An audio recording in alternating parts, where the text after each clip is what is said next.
Good afternoon, everyone. Let's call our meeting to order. Roll call, please, Ms. Neal. Ms. Miller, Yes. Ms. Parker, Yes. Ms. Reed, Yes. Ms. Cooley, Here. Ms. Varda. Yes. Is there a motion on today's agenda? I move that the Board of Education approves the agenda for the study session meeting agenda of January 12th, 2022 as presented. Is there a second? Any discussion? Okay, the motion on the table has been moved and seconded to approve the study session meeting agenda as presented. Roll call, please, Ms. Neal. Ms. Miller, Yes. Ms. Parker, Yes. Ms. Reed, Yes. Ms. Cooley, Yes. Ms. Varda. All right. Welcome to everyone around the table and to all of you viewing from wherever you are in the world. We're excited to begin our afternoon's work with an update on district school start times. Board members, we will be asked after discussion to provide direction on this work and have allocated 1 hour for the presentation and our dialogue with one another. For our audience, following the work completed at the direction of the Board of Education last April, the board asked that the start time task force leadership and district staff work on options for the West area and to work with Superintendent Dorlan on a timeline to present options to move this work forward for the board to consider. The efforts of the Start Time Task Force and their many years of service to this district focus on later start times for middle and high school students. Superintendent Dorlan, do you have anything to add before we turn to our presenters? No, I'm excited for our board to hear about the incredible engagement and work that we have had from our task force. Thank you to our task force members for the multiple years of commitment that you have shown for this project for our district and for your interest in start times for our schools. I think we have learned a lot about not just start times and adolescent brain research and sleep, but even more about our operations and instructional time for our students. And so there's a lot here for our board to hear and understand. So I just appreciate the task force representatives who are here and the folks that worked with them from our community on the task force. And I also appreciate Dan, Greg, and all the work that you have put into this project and supporting the task force. And I'm really excited for the board to hear an update today about this work. Great. And if you guys, so welcome, first of all, if you don't mind introducing yourselves just to make sure everyone knows who's speaking and who we've got around the table, that'd be awesome. And the floor is yours. Sure. Hi, I'm Laura Johnson. I'm a task force co-chair. Hi, I'm Katie Winter. I'm a co-chair of the Start Times Task Force, and I have 2 kiddos in Jeffco schools. I have a 6th grader at Drake Middle School and a 9th grader at Arvada West High School. I'm Greg Jackson, the Executive Director of Transportation and Fleet Services. Rob Jacobus, President and CEO of School Bus Logistics, the consultant that was hired to help facilitate the transportation options.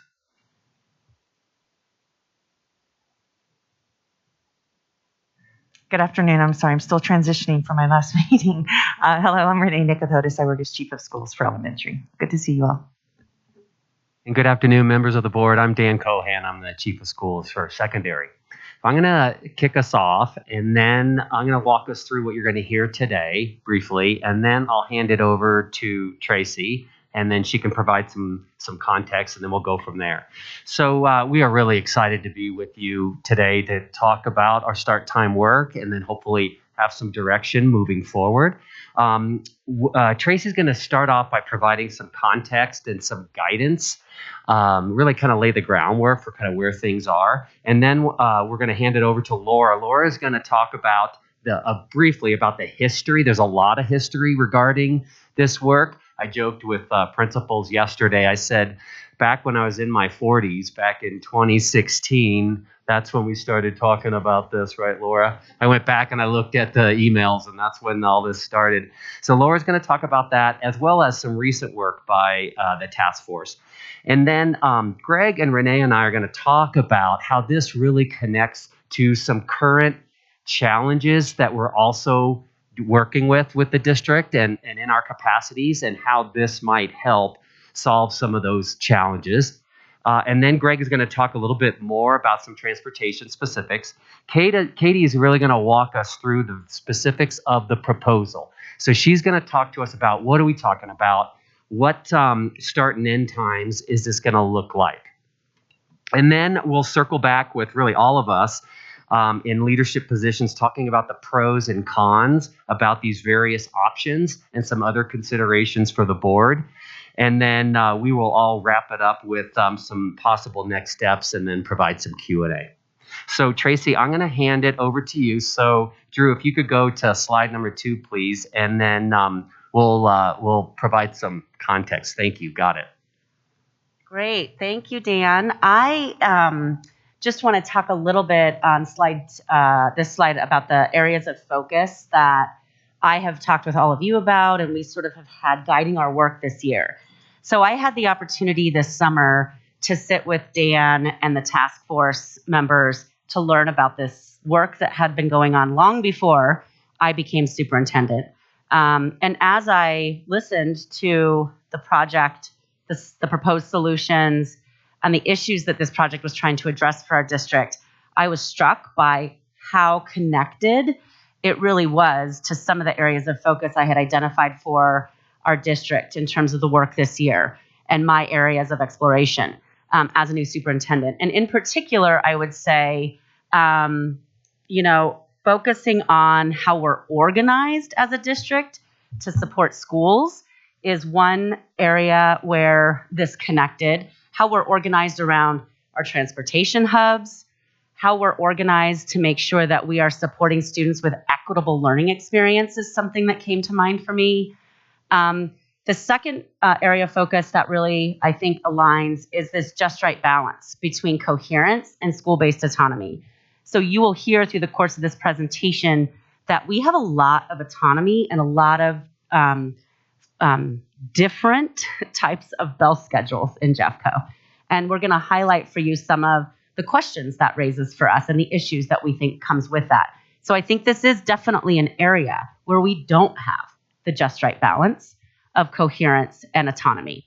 And then third, there's a piece around maximizing efficiency of our resources, aligned to the goal of improving student achievement for sure, in terms of thinking about it from the lens of how much time and instruction are children being afforded, school by school, community by community.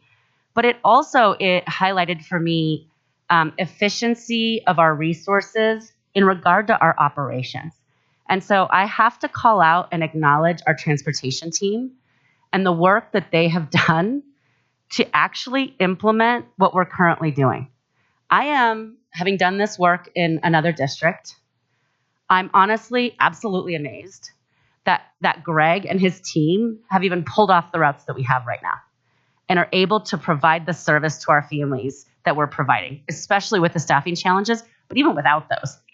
With the disparate number of start times that we have, I believe we have a huge lack of efficiency in the operations of our transportation fleet. And so I'm just highlighting that for you as something that also connects to the areas of focus that I have been zeroing in on this year. And so those are the connections for me that came about as I learned about this project and this work.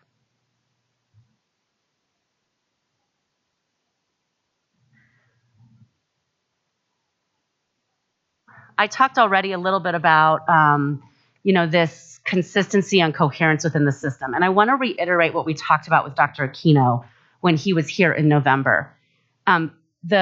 The issue of coherence and consistency does not mean everybody is all the same with everything.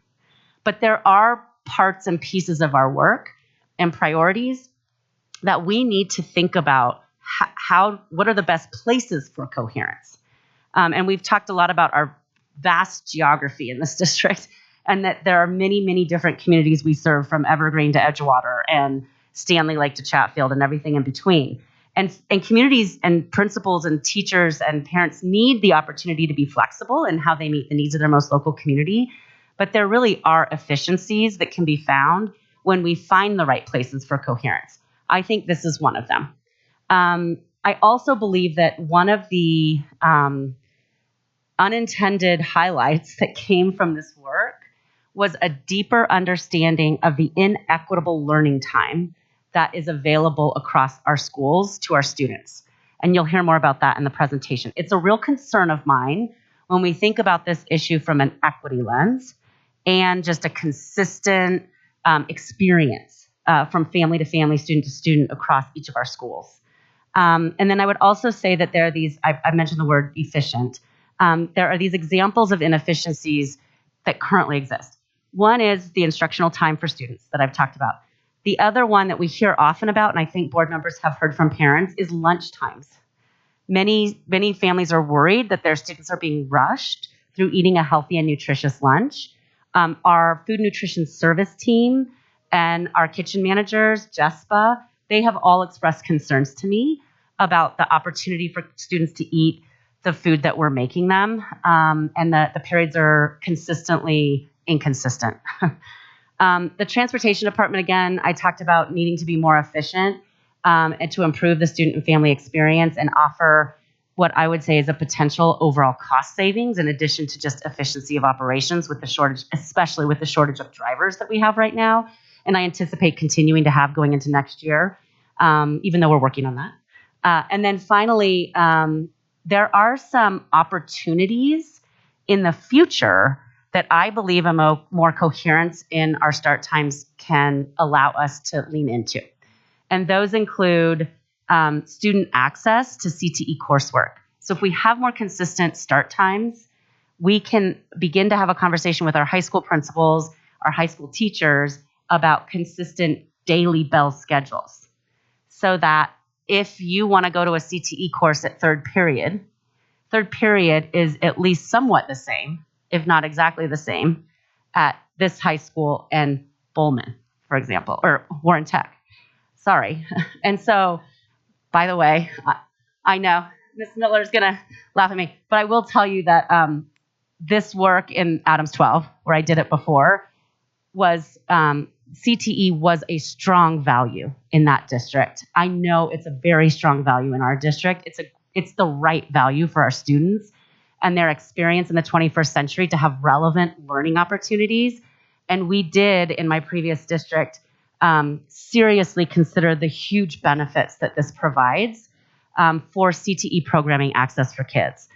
Both, I would say, in comprehensive high schools, but also especially at our Warren Tech campuses. And so I'm sorry I used the word Bowman, but by the way, it's just a little bit of a shout out to Bowman Tech. It really is an amazing place for kids. And we did do that work at Adams 12. So, okay. And then finally, I have to highlight this because we heard about this in the JCEA collaboration opportunity that you had in December. And it's not just coming from JCEA. I think I've said this to you as well. Renee and Dan talk about this often. Our principals are constantly talking to us, especially at the elementary level, around teacher time. I think it's also an issue at middle school. Our high schools, everybody needs more time. And our teachers are they put so much pressure on themselves to be efficacious and to really be prepared for their students in a way that really is intentional and supports their students with what they need. And we have to have a conversation about this. I think Ms. Varda brought it up at the last meeting. We all agree that this is a common shared interest. I think our parents will understand that when teachers have the time they need to collaborate, to learn, and to individually plan themselves with their students, they're more ready for learning to take place. And so if we move towards coherence with this start times, then I believe it gives us an opportunity to be more creative in relationship to our solutions around supporting teacher time and maximizing the opportunities for learning when teachers are teaching because they've had the time they need to be prepared. So that's just a little bit of my thinking on the topic and a frame for you as you move into this. And I'm very happy now to turn it back over to Dan. So specifically, the guidance that we're asking from the board for today, it's right here. We're really excited to get your initial reaction to the options that you're going to hear. We also want to get from you some suggestions on next steps regarding what type of engagement needs to happen, community engagement, perhaps some surveying. And we really are interested in knowing what are some of those initial concerns and questions that you have for us, for staff, and for the task force to consider as we move forward. So I'm going to hand it over to Laura now, and she's going to talk about the history. Thank you, Dan.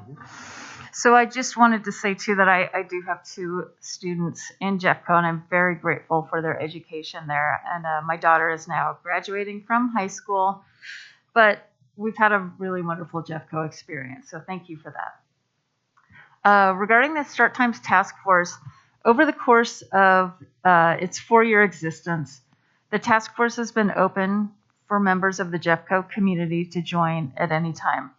All meetings have been open to the public with presentations, and the work of the task force is archived at jeffcostarttimes.com. The website homepage includes an open comment form that's gathered close to 900 entries to date. The task force has presented to the Jeffco Schools Board of Education in February 2019, February 2020, and April 2021. We're thrilled to be able to present to you today, and we thank President Schooley and Superintendent Dorland for the opportunity to engage our larger Jeffco community in this important conversation towards making a decision that's in the best interest of all kids in Jeffco. No, you're fine. Well, school districts and schools are all very different. We've watched other Colorado schools, including in metro areas, shift to later start times. Changing start times for the benefits it could bring to middle and high school students' mental health was really the founding principle of the task force.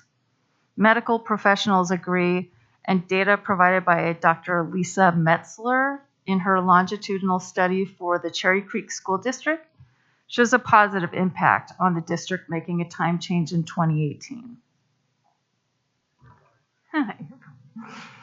So our guiding principles in 2019, the Start Times Task Force was asked to become part of a Jeffco Schools group to solve additional challenges that the district faced because of the different start and end times and varying school day lengths across the district.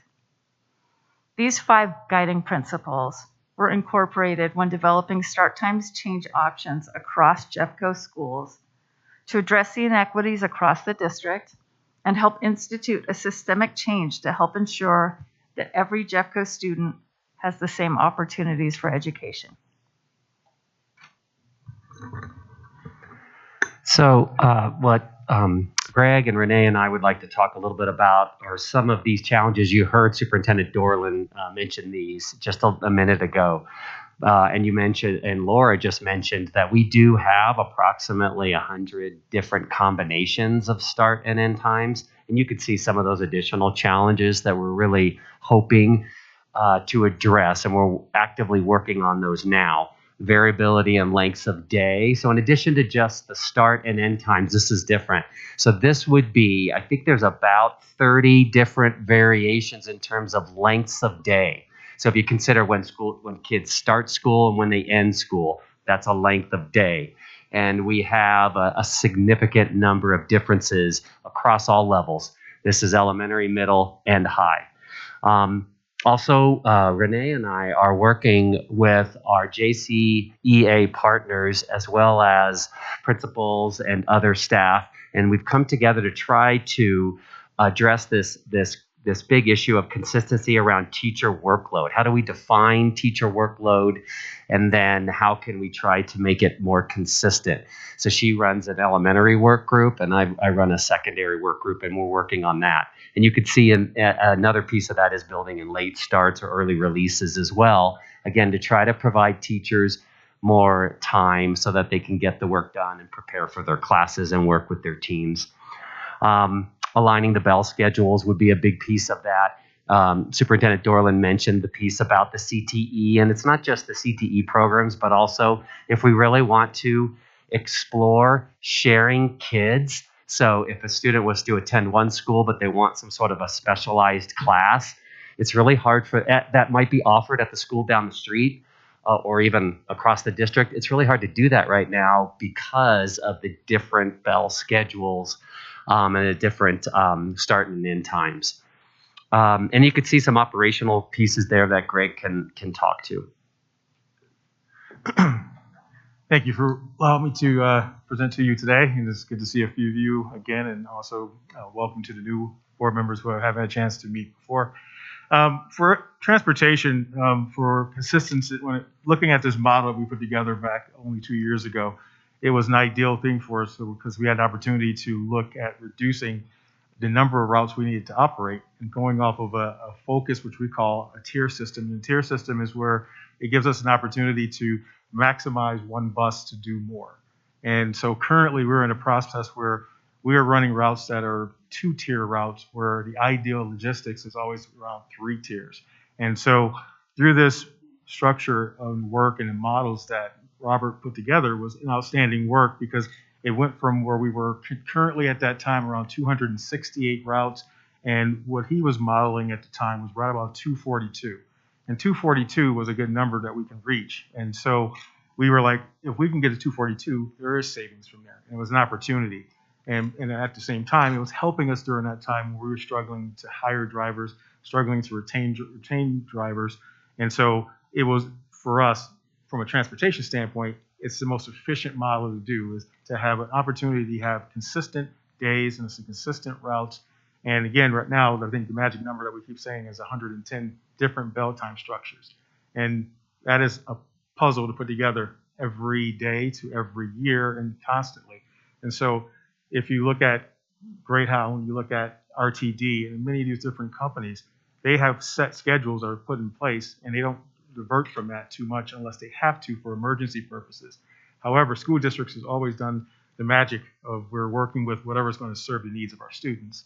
But we also want to make sure we're maximizing the efficiencies of what we have, so we can actually support and not have to do and take away services or cancel services or suspend services. That's never what the focus is. So efficiency-wise, this was a great opportunity. It will reduce drivers, and then the projected number was $975,000 at that time. But that was only projecting through 3 of the areas, and those 3 areas were the South, Central, and North areas.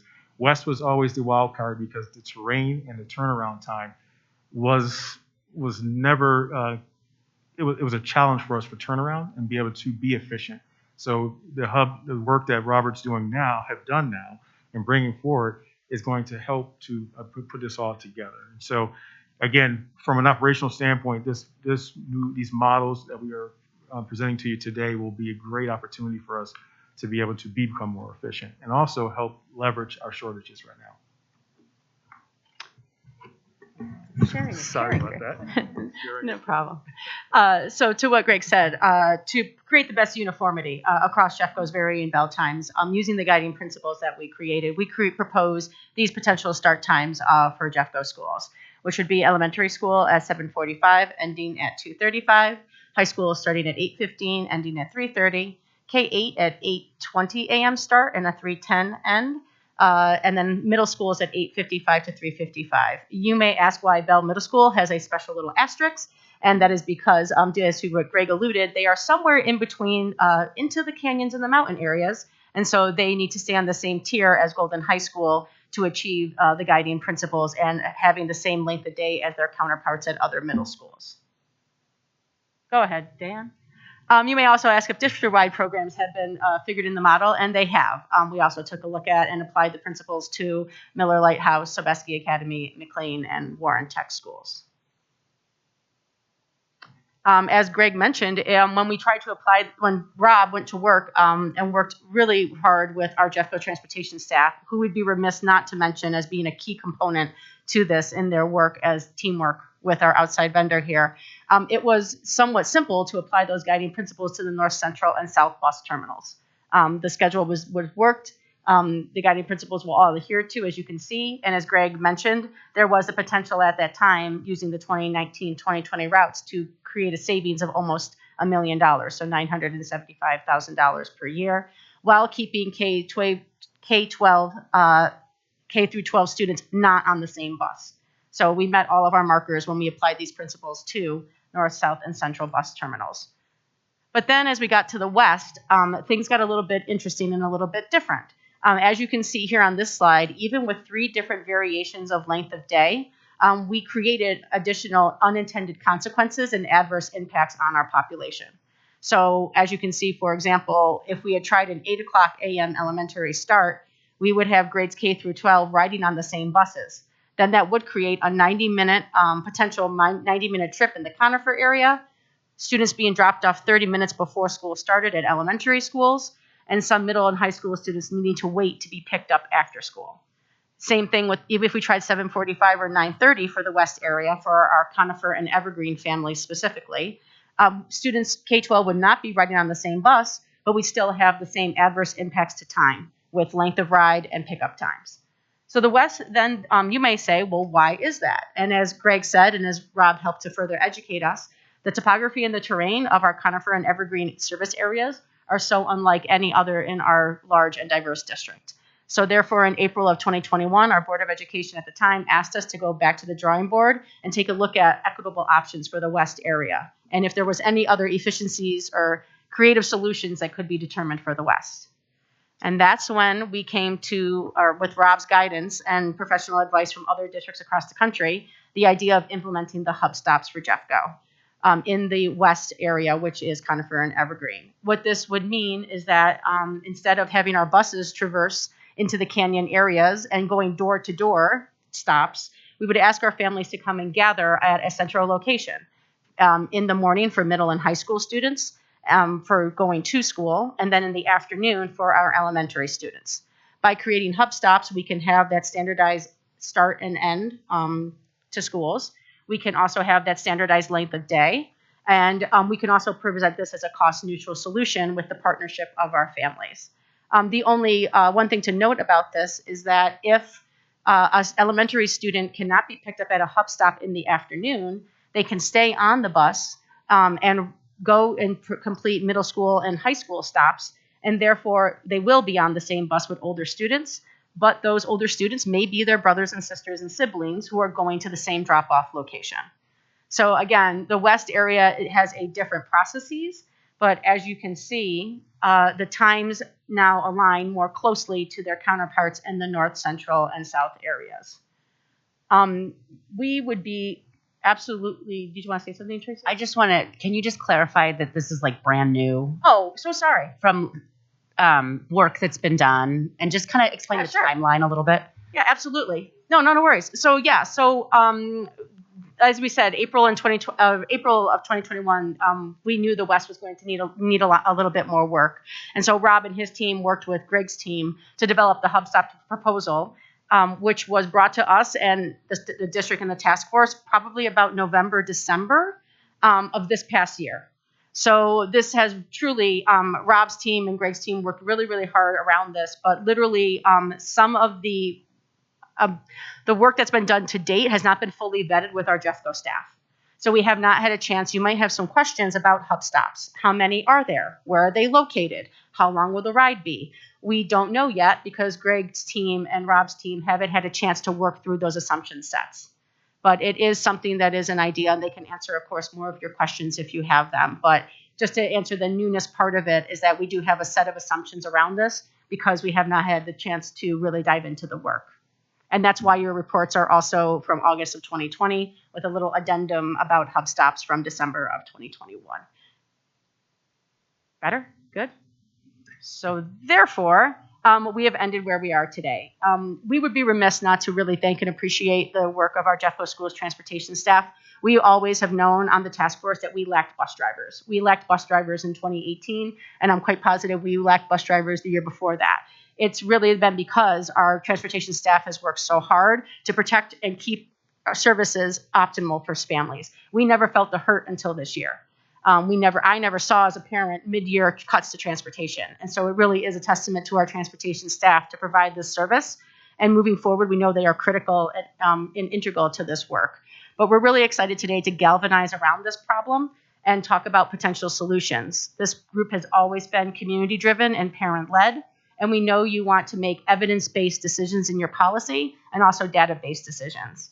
So looking at both parts of the qualitative and the quantitative, talking with data and numbers and talking to real little people inside of our real schools is going to be an important conversation. And we really welcome the opportunity to move forward and talk with this with our district staff, with our school staff, and with our Jeffco community at large. So thanks for the opportunity. I'm going to pass it over now. Thank you, Katie. So really, the options come down to this. It's more about when. We're hoping it's more about when, but this third option is an if option. We're hoping that the board can give us guidance on, do we adjust start times this fall, next fall, or do we say thank you and it's just not going to happen? That's really what it comes down to. We're really at that point in this work. And as you see in the presentation, there are a lot of pros and cons to each of those. So these next few slides, I'm not going to read through all this, but you can see the next few slides talk about the options.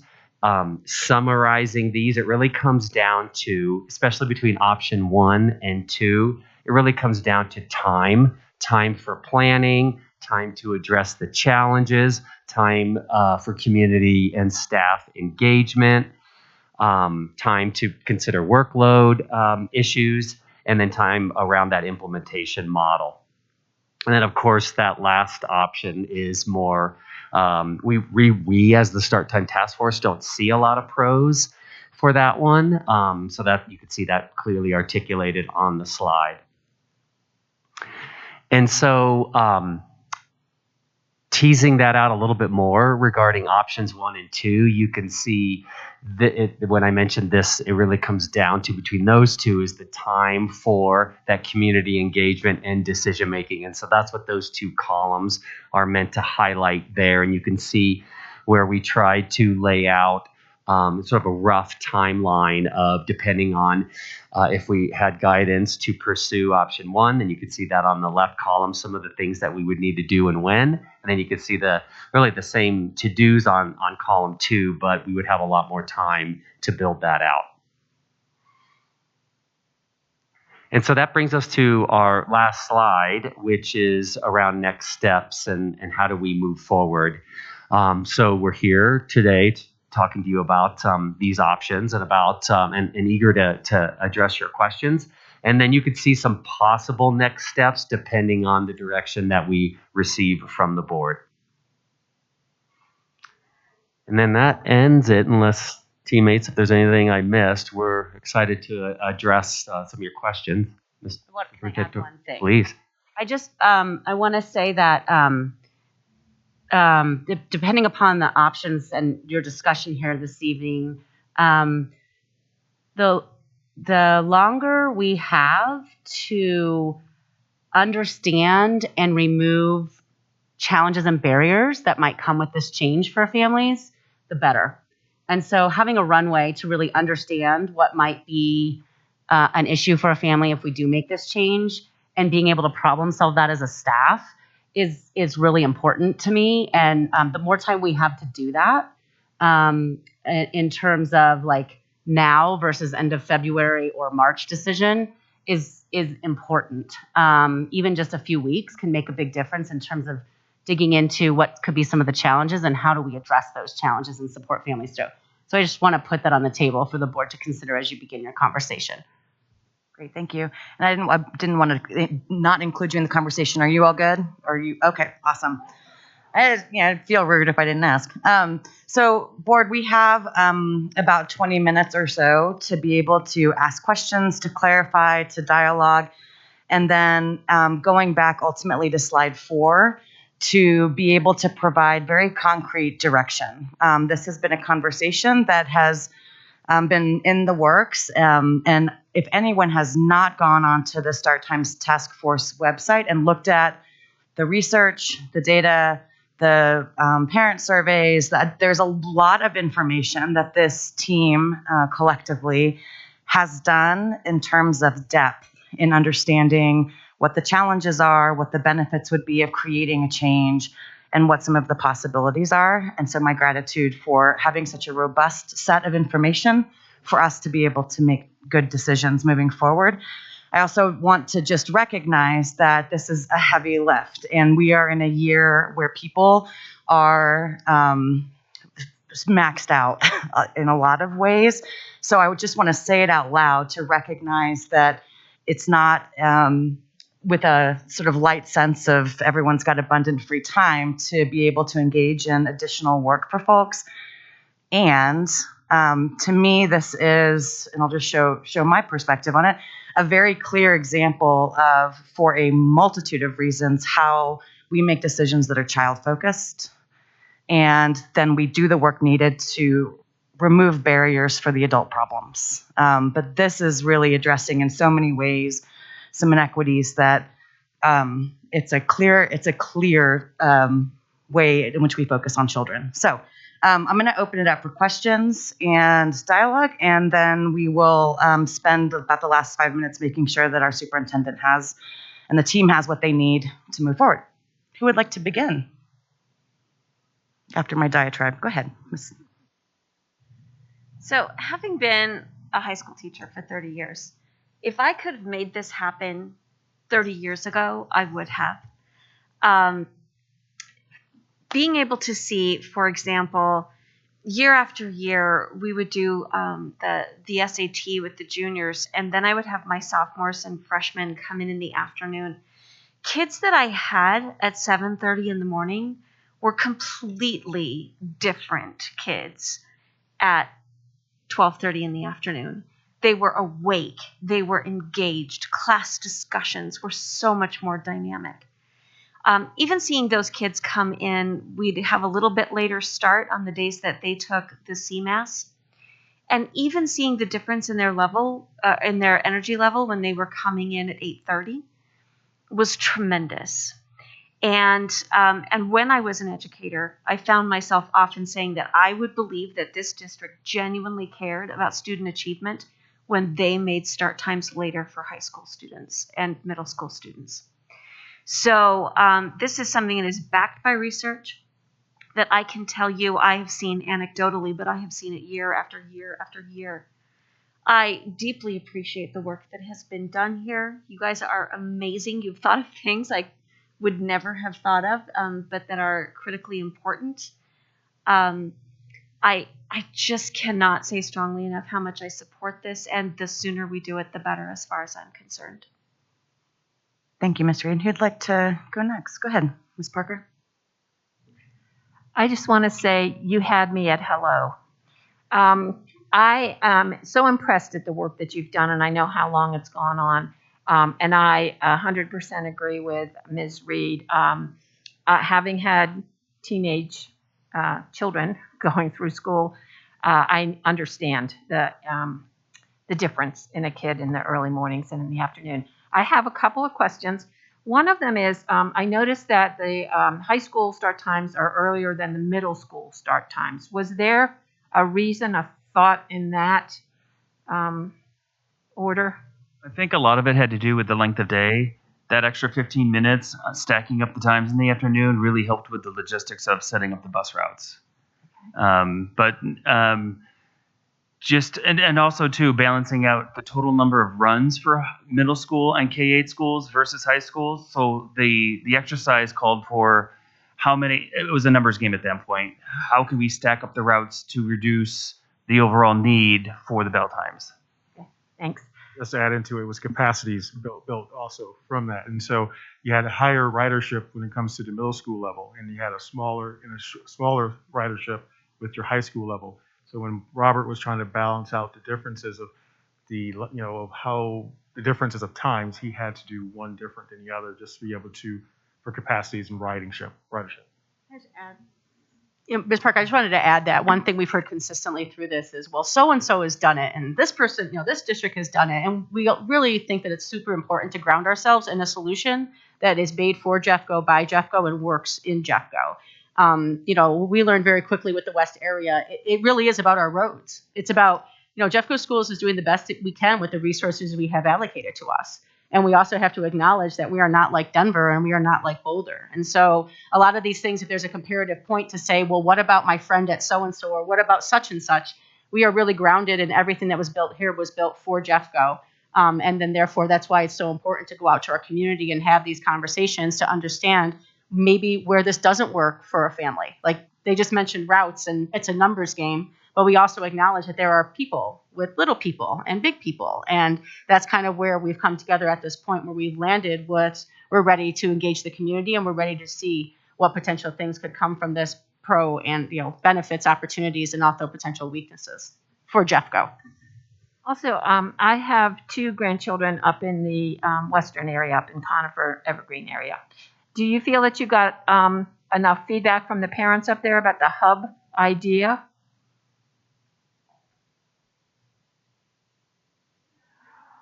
Well, because this is so new, we really haven't had a chance to talk to the West, and that's what we're really looking forward to, the opportunity to discuss this with the community and find out, how does this work for you, and what do you need? What kind of problems do you see, and how do you think we should solve them? Thanks. And two final questions. One, Superintendent Dorland, when you talked about the runway and wanting a long runway, is that more for us to make the decision, please go ahead, or is that a preference for option 3 that delays the start a year? It's not really a preference. I mean, I think this is, we need direction from the board in terms of how interested are you in us pursuing this change and on what timeline. Because if it is going to be the fall of 2022, then the urgency around engaging with our community in terms of, okay, this is change is coming. It's coming in August of 2022, if that's the case. The sooner we can ask them, what are some of the challenges you foresee, the sooner we can begin problem solving some of those challenges. And so that's when I said, if it's going to be 2022, there's a lot that goes into it. Our high schools are going to need to think about their scheduling. And I really want to engage families in understanding what some of the challenges might be so we can help put solutions in place to overcome those. And we just need as much time as possible to do that if we're going to do this in the fall of 2022. So that's what I meant by that statement. Okay, because I would be inclined to say, yeah, go for it, but with the caveat that I'm not pushing to have it start next year. You know, if you guys decided it's better option 2 than option 1, that would not upset me. And then the final, just kind of interesting thing, how in the world did we get to 110 different times? Is this something that could just keep exploding and getting more ridiculous? Well, I got here to Jeffco schools in 2011, and when I got here, we were at 128 different bell times. And what we did was try to consolidate it down as much as possible, because what we were doing was, I call it the Burger King, we made it your way. And so everyone had the opportunity to be able to, leverage what was going to be the best thing for their communities. And so we were community-based in a way of how we were scheduling. And then we realized, as this driver shortage continued to come on to us, we couldn't sustain anymore. So we started working in communities, especially articulation areas, and we started to now condense in those articulation areas, and our bell times were structured through that. So we were like, for us to move this out on a larger scale, it's the same type of work. And so we are bigger, we got a little bit smaller, and if we get even more smaller, I think it's going to be more of a success for us. But it was something that was been a tradition, and this is something that when I came here and I was asking this question, and the answer was always, well, we had this, and again, this is what was told to me, was there was for many years a passed down tradition of, you received this bell for these many years, and you got this bell for these many years. And then as a new crop of principals came in and new folks came and took over, it stopped. And so instead of having a certain number of bell time and the length of days, it expanded.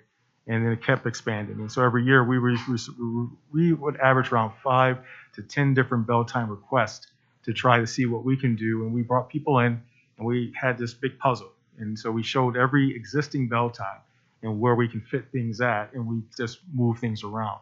We also had some folks who were renegades, and they made their own bell times, and on the first day of school, we didn't realize that they changed their bell times. And then we had to punt in many cases to try to do so. So it was a lot of where we gave so much autonomy and so much to our folks to do, because we want to support, and we're going to do everything we can to support. But once you get to a certain limit, you can only go so far. So that's when we started to try to tail back a little bit more. Thank you. All right, Dr. Rudd and Ms. Miller, either one. I think you summarized the challenge quite well. We have 155 sites with 155 administrators with 155 ideas of what the bell time should be. And so I think a couple things. One is I think the alignment of bell times does a number of things, not only from a transportation perspective, but also if we're thinking about sharing classes across the district. If I have a Calc 3 class that's being offered down in Bear Creek and I live up in Stanley Lake and I can't get to Bear Creek, I can log on through Zoom. We have the technology. We should be able to do that, especially with the alignment of bell schedules. I also have a sense of urgency that for children centric and trying to figure out how we can make this happen. We've been talking about this now for 4 or 5 years. Julie Mouse started this, I don't know how many years ago, coming really late to a board meeting because she was the last person to talk at 11:30 at night. And so I'm really glad we're talking about this at 4 o'clock in the afternoon and not at that time. One thing I would like to highlight, which I think I talked with Katie and Laura about this as well, is trying to have a sense of knowing the communities and what their support is for this. And I think there's certainly going to be support, but what issues might come up. So, for example, when I look at our title schools, in particular our elementary schools, they're losing time in this scenario. And so I'd like to know from the principals, what can we do or how can we support you?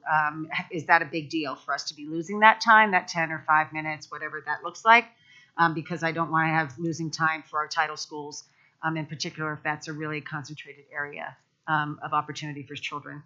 So that would be one of my questions. And then being able to ask that 30-minute lunch, is that a hard 30 minutes? Because what I don't want to have is principals saying, oh, we got 30 minutes. Now I have 10 extra minutes of time so I can take that recess time away and put it towards something else. Because I do believe that some of our children are eating within 5 or 10 minutes and then not having any time outside or any break time. So I know, Renee, you probably have something to say about that, but that would be one of my asks is how do we make sure that we hold that sacred for children? A couple of points that you made. It has come up already. We did have some feedback from our principals from the all leadership meeting yesterday. And this idea of some of our title schools having these 7-hour days, that it could be difficult for them to rearrange things. So I think we'd have to work with them on a school by school basis to see how we could make this work. So that's about as far as we've gotten in that conversation, but I know it's already come up as an issue that we'll solve for. As far as I think there needs to be some parameters because I've been looking at this through an elementary lens and what are the benefits to elementary students. And I think one of the opportunities we have is to carve out a consistent additional time for teacher planning every school day. If we're getting out at 2:35, by 2:45 they've dismissed students. So they've got 2:45 until 3:30.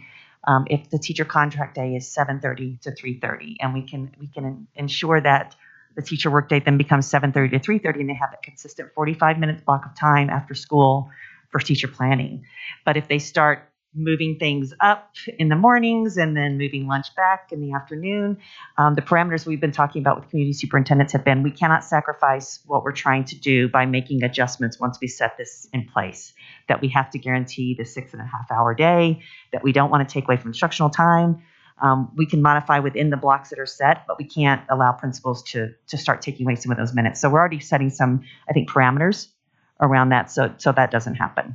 Because I think that would be the integrity of the why we're doing what we're doing is that this is really focusing on children and their learning time and what's their contact with teachers, and then being able to adjust for PLCs and planning for Right. their own work that they're going to be doing. So I think that's great. The other question I had,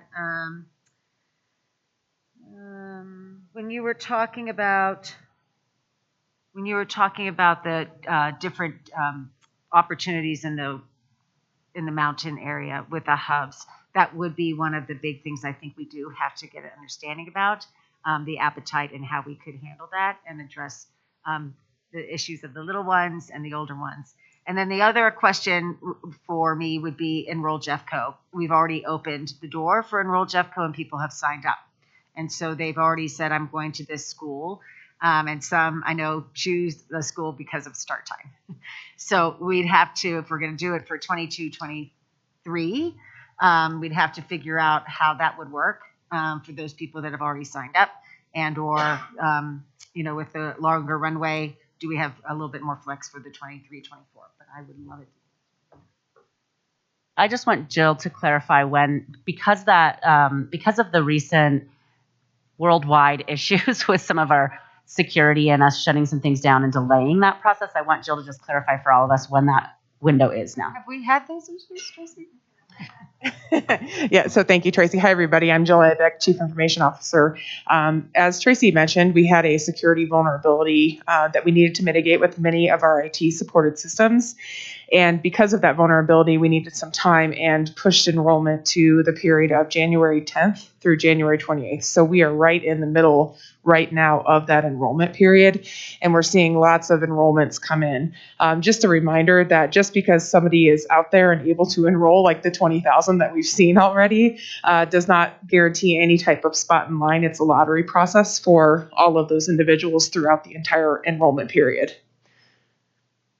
Right, but if I, for example, go to a school that has a start time already that's later, and I'm already there, that I may have selected that school for that purpose, and so I'm just raising it not as a big deal, but that we should try to be thinking ahead of time how we might adjust that if we do decide that we can hit the ground and get all this work done with the survey and principals' feedback and parental feedback and student feedback within the next 6 weeks, and we say, yep, we're going to go for 22, 23, how we address those that have checked the box, so to speak. Yeah, I think that's well said, Susan, and I think that we can take that back to the enrollment team and just make sure that our understanding of the impact of this type of change would be addressed at that layer.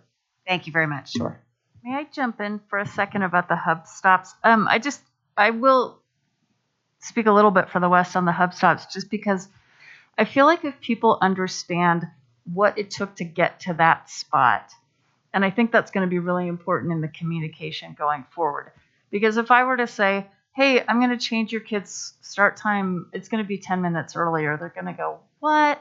But if people understand how we got to this, and this is the best that we could come to after all this work, I feel like people will understand, okay, I see the trade-offs that you've already made, and I'm willing to make whatever trade-offs I have to make because this is the best that we have.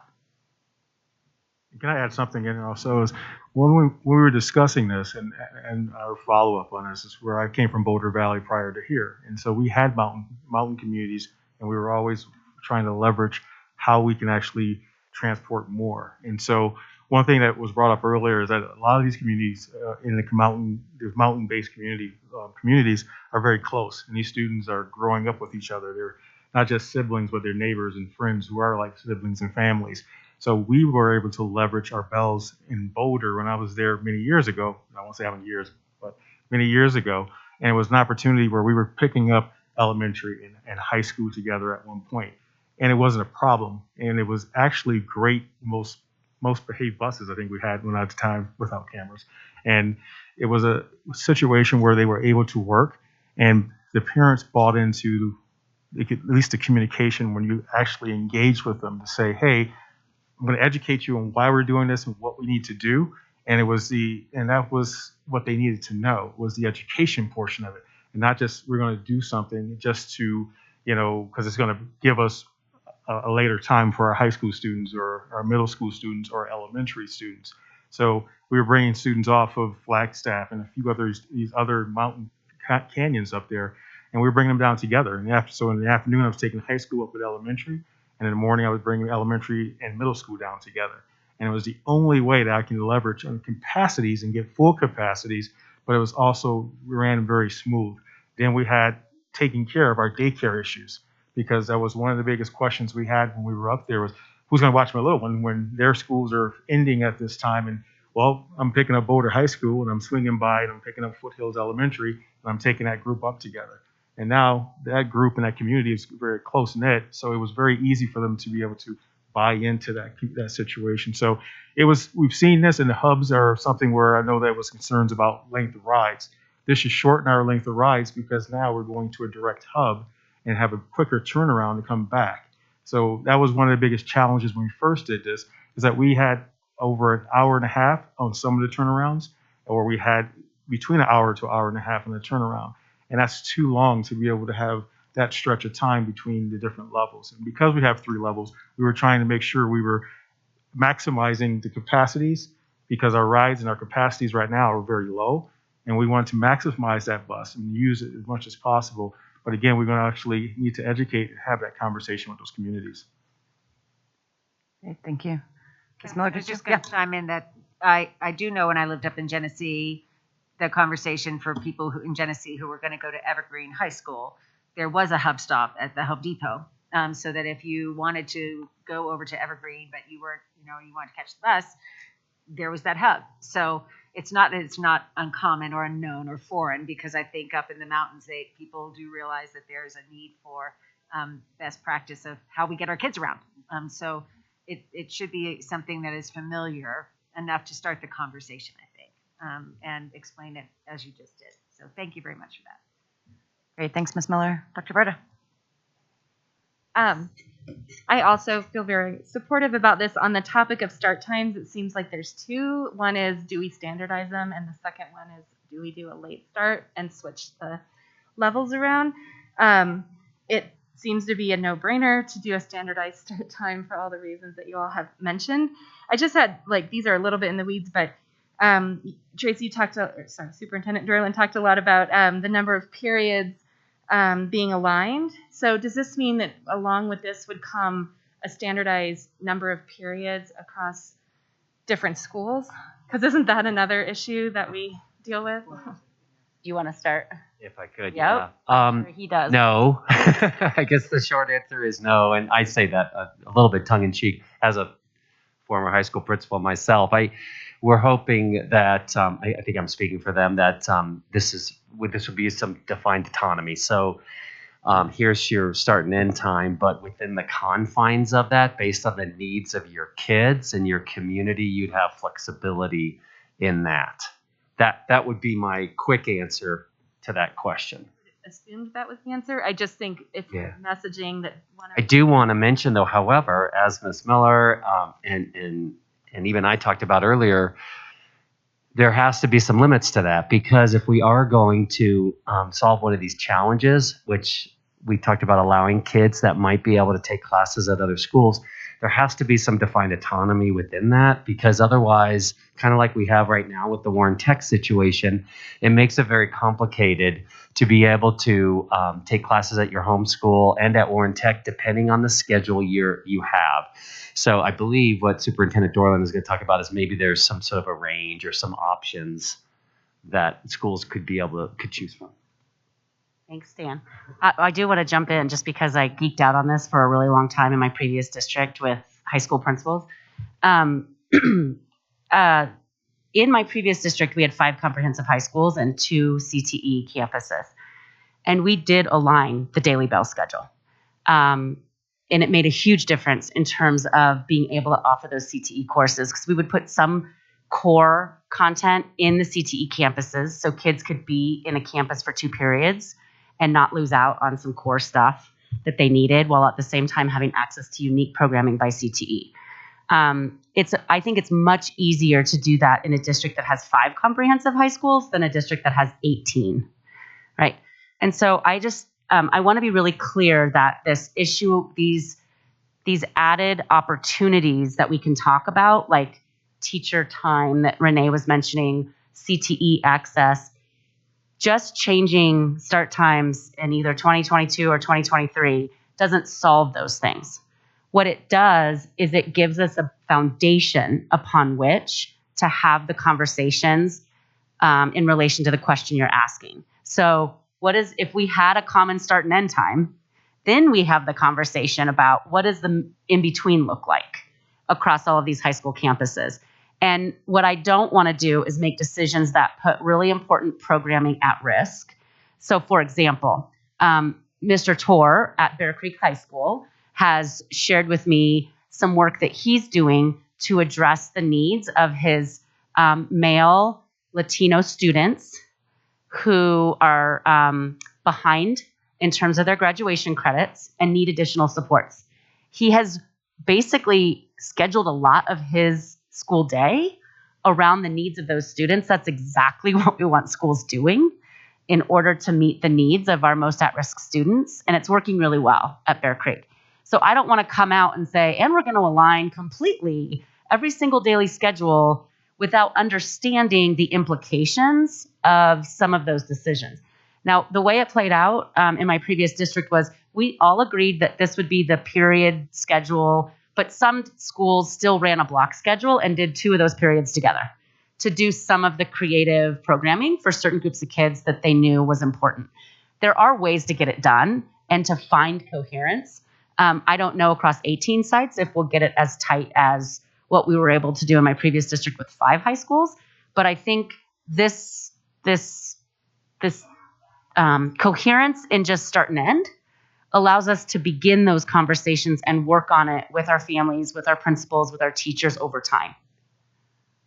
Yeah, and I only mention it because I'm thinking of this from a parent perspective, and it came up several times as an advantage to doing this. So as we engage parents, I wouldn't say that too often unless we know we're going to, that will be an advantage.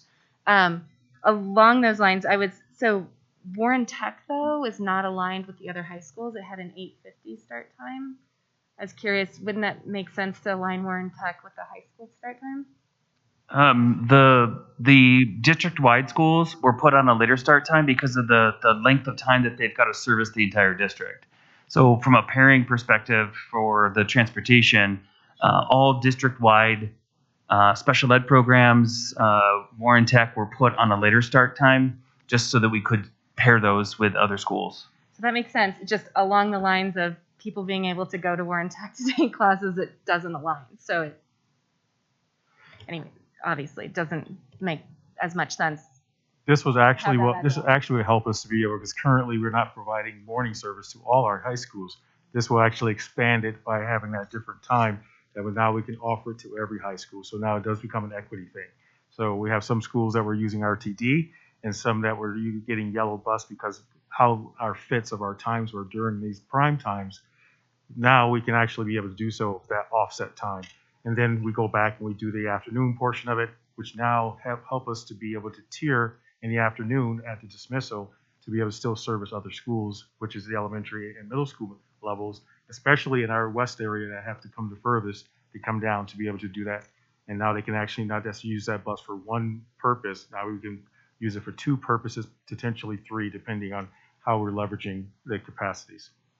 I mean, it sounds like the same decision I would make. It's just in terms of high school students being able to take courses at Warren Tech. It's another communication issue, I think, for engaging families as that is an opportunity. And along those lines, again, so I'm an N of 1, and this is anecdotal, but when I saw the start times for middle school, I panicked because I work and I have to drop my kids off by a certain time, and I have enormous flexibility in my work schedule, and my day still starts at 8:30.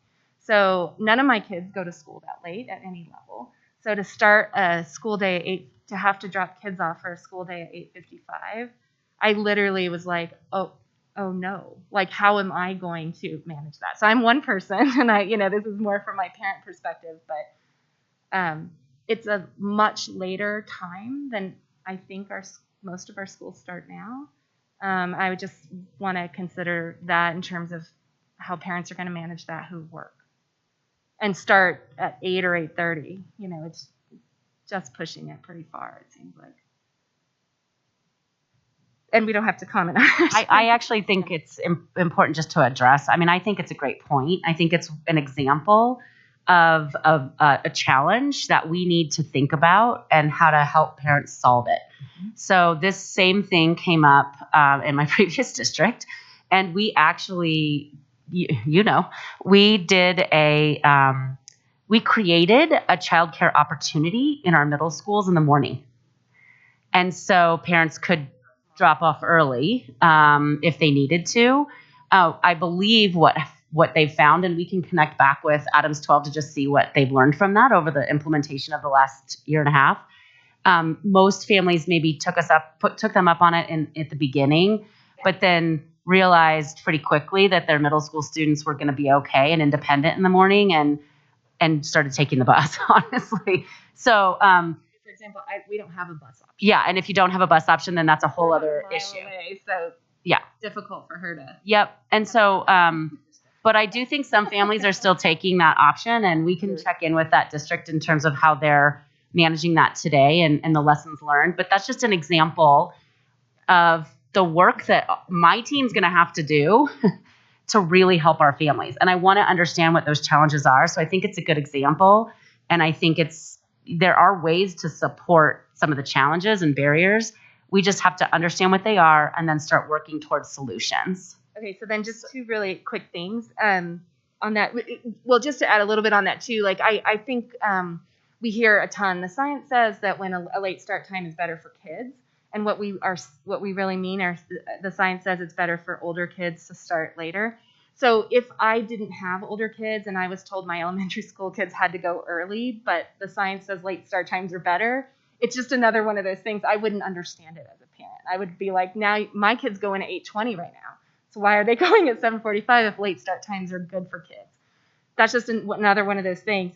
But then just finally, I'm confused on our timing thing. I understand it says we have to make this decision by February for a fall start. And then we're talking about engagement and a community survey. Are we asking parents what they think? And if we get negative comments, are we trying to change it? Or is the engagement to educate them that the decision has been made and this is what we're doing? And I'm confused by what this engagement over the next 6 weeks is meant to do. So I think I don't want to cut you off from your questions, but I do think this is a good segue, and I also want to be conscientious of time for folks that have come to join us around. Can we go to slide 4? Would that be? Sorry, I feel like I'm yelling at you through the microphone. I'm not trying to do that at all. I guess, but Stephanie, I'm not sure what the answer is. Are you gonna get there? Yeah, that's what I was trying to address your question. So one of the pieces on here is having board dialogue around what are we asking for? Because when we move forward, like I will share my perspective of the question that you asked as a board member, recognizing some of the barriers and challenges that have been identified here. My interest in the community survey would be to identify what are the barriers for families that we need to think about and have this team work on. Because my interest is in having a fall 2022 start. So that for me, the community survey would not be to ask, are we going to do this? Because I think to me, there is an abundant amount of information to support that this is in the best interest of children. So if that's the case, we've got work to do on communication. We've got work to do on how we provide that why that you were talking about, Greg, how we do all of those things. And it is a big lift, but that would be mine. And this is part of what we need to answer, I think, to see if we have consensus to move forward with clear direction for the superintendent and her team. So, and just to clarify, so that it would be, the next step would be to say, community, this is the decision. These are the start times. It would be, to me, it would be to say, community, here's why this is the decision we've made in the interest of kids. Make sure that is accessible in all of the languages that our parents speak, and to do what we need to do to lean into some communities whose voices may not already be part of this process or part of the Start Times Task Force, which I think is very important because those barriers may be different. And then to say, here's how we're going to move forward in trying to address those, not perfectly perhaps, but here's how we're going to try to remove those or address the barriers before we move into the fall. Okay. So I'd love to hear your perspective, your thoughts, your concerns. You can use this as a guide for your feedback, and then we'll see where we land in order to be able to provide something concrete. I just had one last thing. While Greg is here, Greg has just won we learned this week, a third award, a national award, a state award, and a professional association award. And I just want to say congratulations. It's pretty remarkable in a very short time. So your work is very recognized. Yeah. So board members, this is our opportunity to do this. And I do feel like there is a sense of urgency around us being very clear and providing concrete steps, because we've had this conversation maybe in different ways, but to be able to engage in asking our communities, our various communities, what we need to do to move forward and make this doable, asking our principal and school communities about their feedback on what they need for us to support them with. I just feel like we need to get to it. So go ahead. So going off this page, yes, I understand the history. And I think that we've been here enough and we need to start to move forward and make decisions. Second, provide guidance. What I would like to ideally ask for is a survey for our community and for our principals. Principals, it doesn't have to be as long, certainly, but for our communities to make sure that all of our different elementary school areas have been, quote unquote, tapped to see what the responses have been. And childcare comes up. How do we solve childcare? Plus, parents working early. How do we solve that for middle school? Those types of things. Concerns and questions that we might have to deal with. I'd rather have them sooner rather than later. So I don't know how fast we can get a survey out, but ideally, would I love to have it for 22, 23? Yes, but I also want to do it well. So kind of going back to Dr. Aquino's point, there is a sense of urgency, but I want to do it well. So if the 22, 23 is just a crazy, I don't want to do crazy. I'd rather implement it effectively and well. So if 23, 24 is the year, then let's figure that out sooner rather than later, so that we use our time wisely and effectively. And then, so I gave my reaction to the options for the timeline. I think it's done. Awesome. Thanks. And it can be more of a dialogue. I just think these are helpful guides. I'll go. And I think I think we should do this for sure. I just would want to be really careful about that next step. Like when I hear a survey, I'm still thinking we're collecting some data on this. If we can refer to this as the communications engagement or something, I just want to be really clear that we set for parents an expectation that we're not really asking them anymore if they want this, but we are helping them understand why and all the reasons you listed. So I feel like there could be a little bit of like pushback from parents around that. So just reducing the option that we're, just telling them this is the decision. And why? Yeah. Mm-hmm. Please, Ms. Reed. In terms Thank of you. survey, I do agree that we need to find out, what, not do you want this or don't you want this, but what can we do to make this work for you? So that's what I want to know from survey. So it's not just communication. There is something I want back. What I want back is what can we do to make this work best for our community? And time frame for you? I mean, I think I heard that you say this fall, but I just want to ASAP, make yes, sure this that fall. I'm not putting words in your mouth. Good. Ms. Parker. Yes, I agree. I would like to see it this fall, but I would defer to you guys if you find an insurmountable problem. And I do think it's important that we communicate how much effort was put into this survey, how many years of information you've got here, because I think that'll be an important thing for our community. Okay, so I'm just going to kind of do a little summarizing. If it's not what you all have heard or I've left something out, feel free to yell at me through the microphone. So it sounds like the consensus is to prioritize this fall of 2022 to implement this change. In order to do that and understand that we can do it well, a survey, there's interest in a survey to identify what the barriers are for families and for students maybe, so that we can begin to address those. Maybe we can't fix everything, but to do our level best to make that transition one that's successful. And that there is also a need for some communications and kind of engagement with families to make sure, one, that we're really clearly articulating the why behind this initiative, and also articulating perhaps it's based on what grade your student is, or whatever questions come up, and we can provide some of that support as we move forward. Is there anything that I have missed in terms of? Yes, Mr. Jackson. I think we also need to engage with our classified staff supporting, because they are also affected by these bell times and also their schedules. So I think that's another communication that we need to kind of make sure we're being purposeful on that portion of it. Perfect. And I know that there has been some intentional effort at asking for feedback from various groups, employee groups, and that process has been started through all leadership, and to make sure that we're extending that process out to all of our employee groups that would be impacted by this. What else do we need to say to you today? I feel like I have clear direction, and if my team has questions or if the task force members have questions, but I don't. I feel pretty clear in the direction that the board wants us to head. We have Lisa Ralou here, who's working with our communications team, and she's been listening to this whole conversation. I think she'll begin thinking pretty quickly here about an engagement opportunity for letting families know that this is the direction we're likely heading in fall of 2022. What barriers do you foresee that we need to problem solve for you?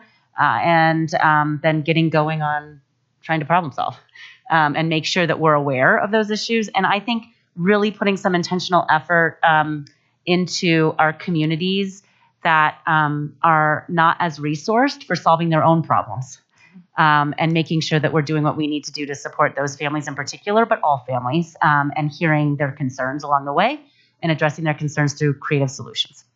So we'll work on that. We'll put a plan together, and I will make sure that the board is apprised of the plan as it's developed and finalized, and get your input along the way. Great. Thank you for your work. Is there anything else, task force? I know you all have been slogging through this for a long time. I want to make sure that as we close this session, first of all, thank you in your role. Kat, thank you.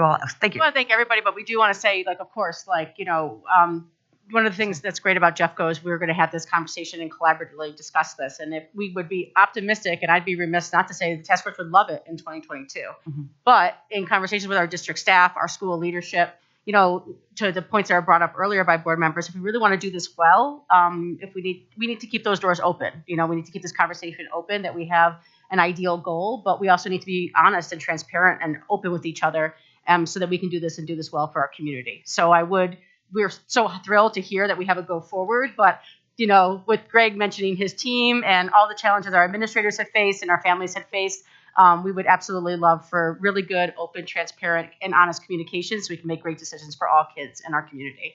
So just wanted to throw that out there. I just wanted to say I really appreciate the work of all of my fellow task force members, but I really just wanted to highlight Laura and Katie. Have put in just so much time, and they've hung in there for so long. And I really wanted just to acknowledge the two of them. So thank you, two of you. Great. It's a great example. How many people were on the task force? Can we just publicly talk about, it was a big task force? Yeah, I mean, it open. Everyone was welcome for 4 years. So we had I think 100 people show up at the first welcome meeting. We had 75 to 100 people on our mailing list. We had meetings where there were 20 people. We had meetings when there were 5 people. I mean, 900 comments is a lot of feedback and comments. And so there has been input along the years, but we're only as old as our kids. And so we have to recognize that every year for these past 4 years, new families have come in and left our community. And so this is going to be new to somebody. And it's going to be important to that somebody who it's new to, or who have just enrolled Jeffco and thought we were moving in one direction or was going to be one thing and now it's another. It's going to be important for us to really be inclusive and have these conversations in Jeffco. So yeah, it's been members of this Jeffco community, but even Laura's daughter is graduating. And so that is, again, we have to think about this as not a point in time decision, but something that is for the future that all kids will be impacted by. So yeah, we're just members of the community, but we can't wait to talk to the rest of the community about this. That's great. Thank you all so much. We look forward to continuing to partner with you. Thank you for partnering with us. Thank you for your work. And we were going to go ahead and transition to our next group of awesome people.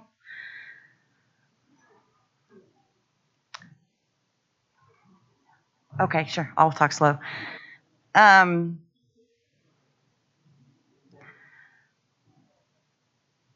So now we are going to move on to a report on the annual comprehensive financial report, the ACFR, and the annual external audit for the fiscal year.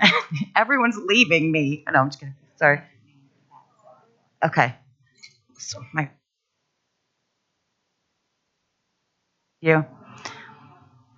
Chaos is reigning. Okay. So the financial report consists of information prepared by the district and audited by an independent firm and indicates the financial status of the district at the end of the reporting period. The ACFR also provides a starting point for the annual budget preparation process.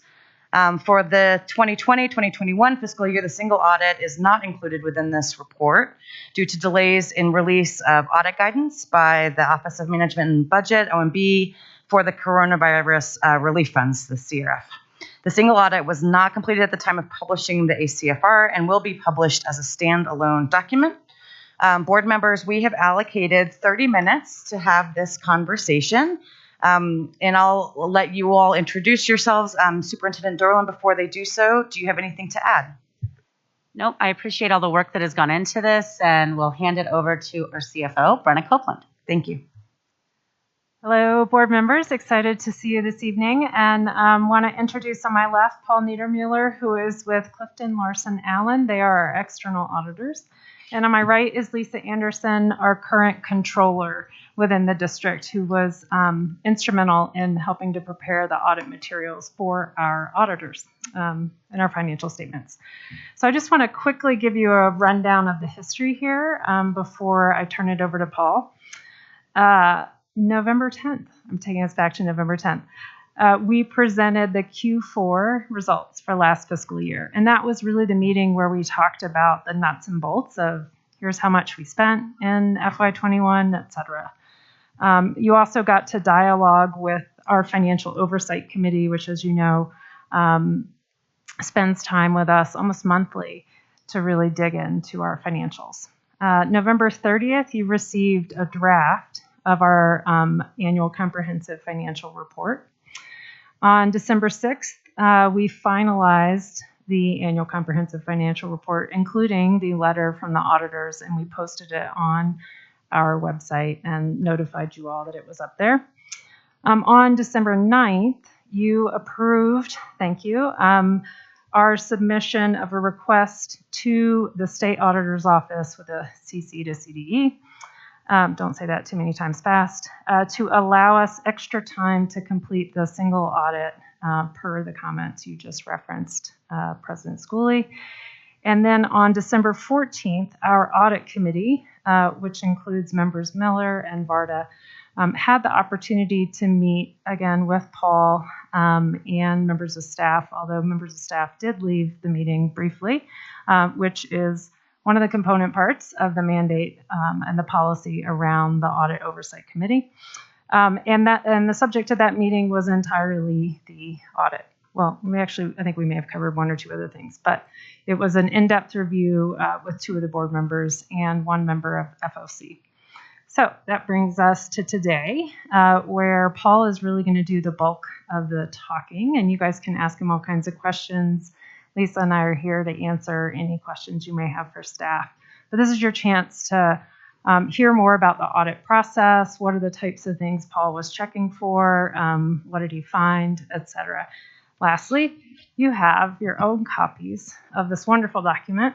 And I did want to mention, in addition to the notes, all the different good stuff that's in the standard financial statement, we have a lot of statistics in the back that board members, particularly new board members, may find interesting, helpful, et cetera. Tables that include our FTE counts over a 10-year horizon, broken out by different categories, et cetera.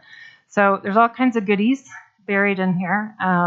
So when at your leisure, you can spend a little more time with that document. But with that, I want to give it to Paul. Thank you. Well, thank you, Ms. Copeland, and good afternoon, members of the Board of Education. I am going to briefly walk you through our presentation that we did to the Audit Committee, and I will have prepared remarks that I think is important from your role as governance over the school district, and I'm going to leave some time at the end to address any specific questions you have. And I want to say that the question aspect, we started this two-way communication process back in March of 2021. Before we conduct any audit, we reach out to the Board of Education and state, this is our roles and responsibilities, this is your roles and responsibilities, and let's work together in any type of communication that you believe as your external auditor is important to understand. We welcome those conversations, and going forward into the future, any type of feedback that you have from a Board of Education standpoint, we expect you to come to us directly. Responsibilities under GAS, and I'm going to walk you through the opinion and kind of what that means from your role as Board of Education as well as the public. But as you can see highlighted within this slide, the 4 bullet points that we discussed is our role is to express an opinion on your financial statements in conformity with generally accepted accounting principles. What are those? We have rules and regulations that govern the way things are to be accounted for. And the district says this is how we did it. And our role is to check to see if they did it in fact in all material respects. And after we've done our work, we conclude on that, i.e. in an opinion that is identified on the second bullet point. This annual comprehensive financial report has over 150 pages of information. Not all of that is audited, and I'll walk you through what that means in terms of what gets scrutinized from an audit perspective and what's other information that's provided for the public and for general government finance officers association, et cetera. The third bullet point relates to the federal funds. As a recipient of federal funds over $750,000, you're required to undergo a more comprehensive scrutiny of those funds as given by the Office of Management and Budget. And so our work over that has not yet completed as Ms. Copeland described, and I'll talk about that in a little bit more clearly in a few more slides. And then finally, probably the most important aspect is communication of significant matters. Our role is to come directly to the Board of Education and say that these are items that we believe that need to be corrected or things that put you at risk as we've gone through. And we've had various conversations about future items with the Audit Committee, but we're happy to report that we did not have any findings and recommendations that as a result of performing our work over the June 30, 2021 audit. And I think most importantly, an audit is not a pass, hey, we'll get them next year. This is a ongoing, and your role as governance is to make sure that you put the proper internal controls, the proper people in place, and that you're governing over those and the resources allocated. The audit does not test internal controls, but we do not opine on internal controls. This is much different than a public company type of audit, and I just wanted to highlight that. And then finally, it's designed to reasonable but not absolute, i.e. what does that mean? We're not looking at every single transaction. We do that from a quantitative and qualitative aspect to see what scrutiny comes under play as part of our auditing results in order to meet the auditing standards. Scope of the audit, I think it's very clear. We've talked about all of these items, and I will, in the brevity of time and some of the items that I would like to address in the audit itself, I'm going to turn your attention, and I've learned this through the utilization of Teams, that there's 2 different page numbers, and there's a physical page number and a PDF page number. For this following up back at home, I will refer to the PDF page number as the online version, and those that have a copy in front of them as the physical page number. So if you can turn to me with either PDF page 16 or physical page 11, this is the Independent Auditor's Report. And as we stated, we only get 3 pages in this document, so I want to make sure we're all clear on what this represents. So in the first paragraph, as you're following along, we talk about what we audited, and you'll see various components and highlighted through commas: governmental activities, business type activities, aggregate discretely presented component units, each major fund, and the aggregate remaining fund information. So you're saying, well, that's a lot of great information. I just wanted to let you know each one of those items get the scrutiny and the component of a separate based audit. So I'm going to talk through what that means in terms of fund structure and what it looks like in the financial statements. But we, in essence, issue multiple opinions over your financial statements. So that was what we report on. We already talked about the management responsibility. It's just highlighted in audit speak over the next first page, over the remaining page on 11. If you go to page 12, physical, as page 17, on a PDF, you will see at the top of the page is an opinions, and you'll see it is captioned in plural, the opinions, because I'm highlighting all of those opinions that we get on those various opinion units.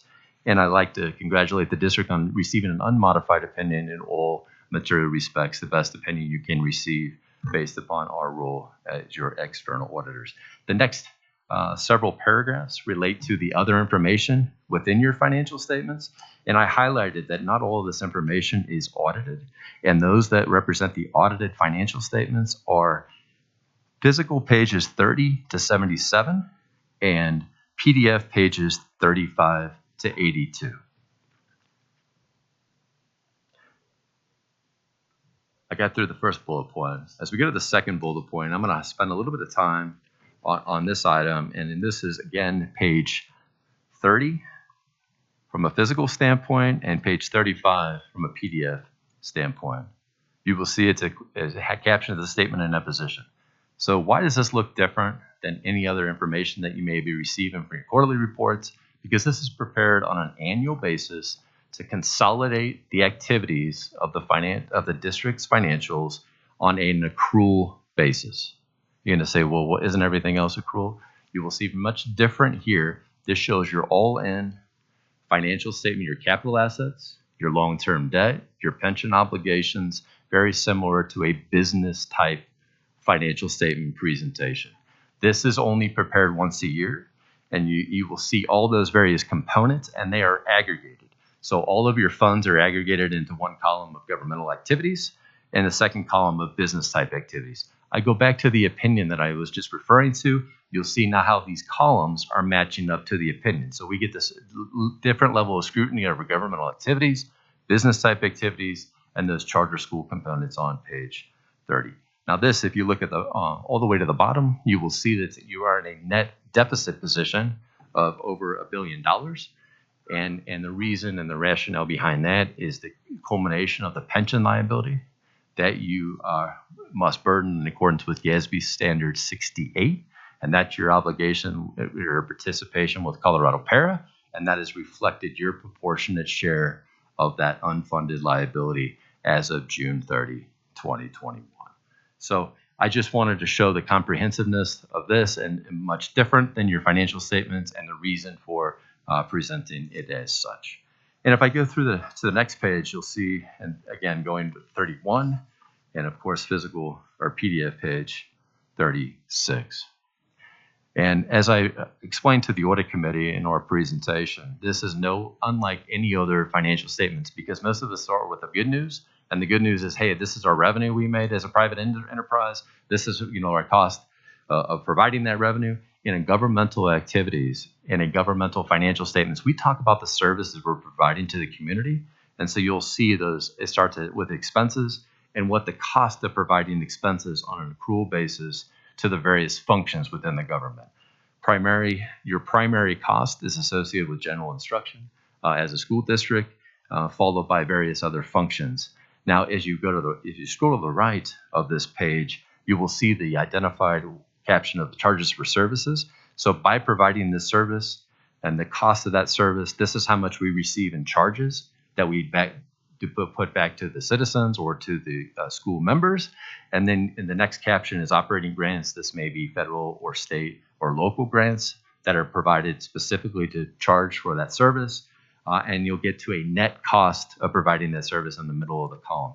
So you will see in all the governmental activities, all of those activities run at a deficit if they were to be funded solely from charges or grants specific to the government. So now how do we made whole, or what funding allows us to provide this service? You will see it's captioned under either state equalization funding or property taxes from the local community. So I just wanted to highlight why this is presented this way and to kind of create the storyline of the government and how it is put together. Fund financial statements start on page 32 and page 37. If you're thinking we have 150 pages to go, we're only on 32, please bear with me because I wanted to make sure this is relevant and this is part of our auditing financial statements. So this is items that you're more familiar with as you talk about the general fund, the bond redemption fund, capital projects fund.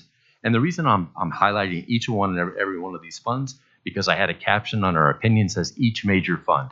All of these that are identified in specific to your fund structure or a major fund. So they have their own opinion unit highlighted on the next page of Building Fund 2018 Capital Projects, Building Fund 2020 Capital Projects, Grants Fund, and then I have a final column that talks about other governmental funds.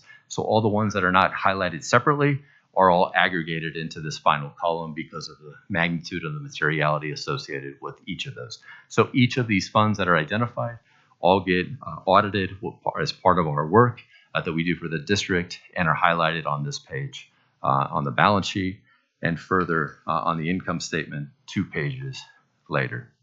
And I just want to highlight, and as you get from your quarterly report, fund balance captions the biggest portion of this page, and that's by design, because all of your funds that you receive, some of them have various strings attached, and those strings attached could be from a restricted or an external party, a federal or state organization, or committed, which is committed through the Board of Education action, or assigned because of various functions within that. And so you will see the only account or only fund that has an unassigned fund balance is your general fund, because all the other funds have a specific purpose that they must get through, mainly from an external party. As an example of that, bond funds, capital project funds, anything that was done by a voter mandate must be spent within the confines of that program as highlighted within the ballot language. So I just want to bring that to full circle and kind of our role as the external auditor. Now, it is always great, and if you ever wanted to read, and I'm going to bring this back to a school, that's Cliff Note versions of that. Management prepares a management discussion analysis that gives you a comprehensive review over the current year as compared to last year.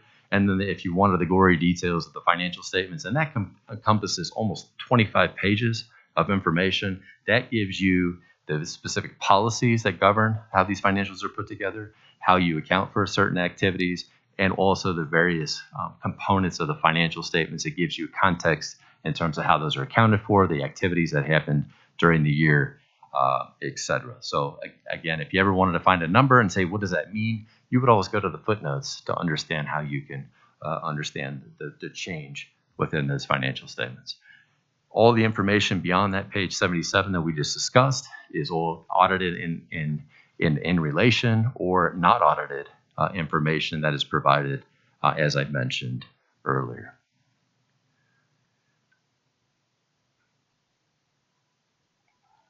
Now we are at the vital stage of any specific questions that you have, not only on my remarks, but any other comments that I'd like to address as your external auditor. Thank you. Great, thank you so much. Ms. Copeland, did you want to add anything at this point before we open it up for the board, or Superintendent Dorland? You good? All right. So board members, this is our opportunity to ask questions around our external audit. Anything that comes up, who would like to begin?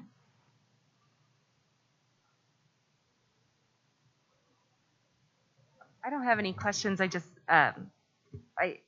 want to reiterate, or have you reiterate that you found no problems, everything looks in order, and as you said earlier, we went over this in the audit committee. It's just we shouldn't have anything to worry about from your perspective. Is that correct? Yeah. That is a correct statement. Again, we are not done with the single audit aspect, and we will come back to the board after completing that. But through the financial statement portion, your statement is fair. Yes. Great. Did you have another question, Dr. Berta? Okay. Other, Ms. Miller? I just want to thank you all, the team. I know it's been a transition year for us in our financial department, and so thank you very much for all of the work and for coming up to speed as fast as you did. Thank you for the help. I'm sure that you afforded the team, and look forward to continue working together. Ms. Rita, Ms. Varda, or going backwards, Ms. Parker, any comments or questions that you have? So forgive me, I came in late and I'm also a little slow reading. The opinions that you talked about, I see the one paragraph that says, in your opinion, this fairly represents our financials. Are there more opinions to come as the audit goes forward? That's a great question, Director Parker. And the reason we have it as a plural is because each one of those components are an opinion, a separate opinion. And I talk about the governmental activities, the business type activities, the aggregate, descriptive, presented components. So it is a pluralization within the opinion. And there is no other opinions that are going to be coming subsequently related to the financial statements. We have concluded our work over that, and we've issued an unmodified opinion of all of those units that we described earlier. Okay, thank you.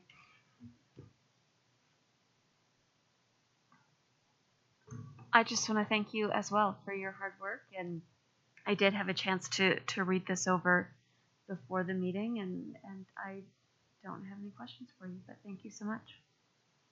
Great. All right. If there is nothing else, unless there's more or other comments you guys would like to make.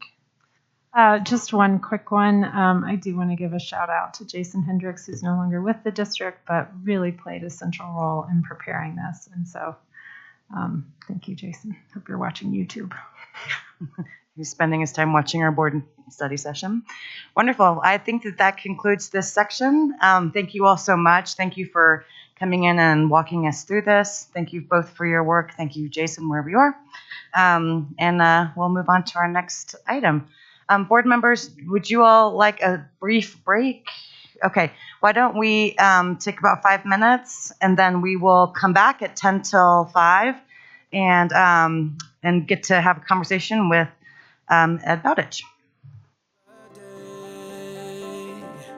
To make me feel this way.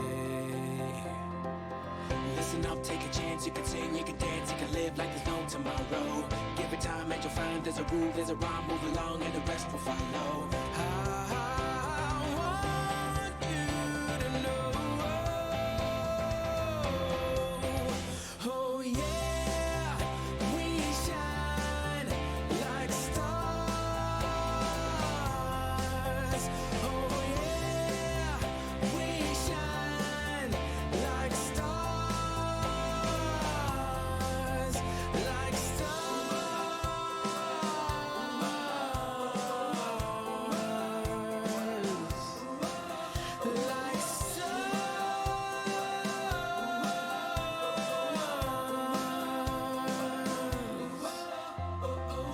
What are we waiting for?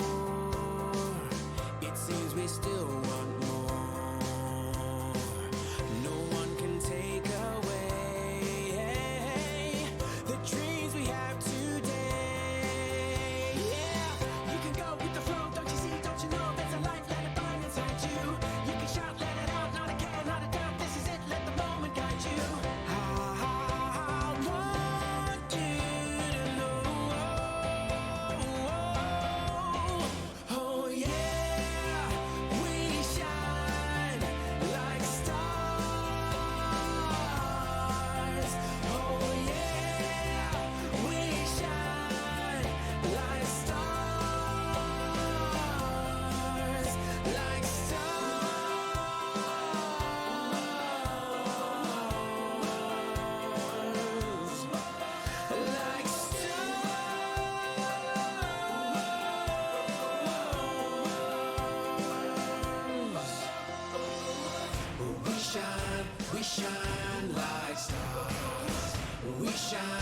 we shine like stars. We shine like stars.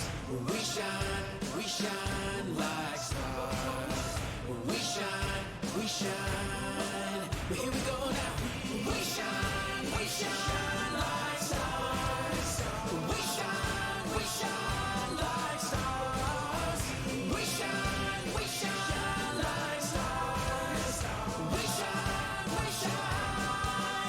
Oh yeah, we shine like stars. Oh yeah, we shine like stars, like stars.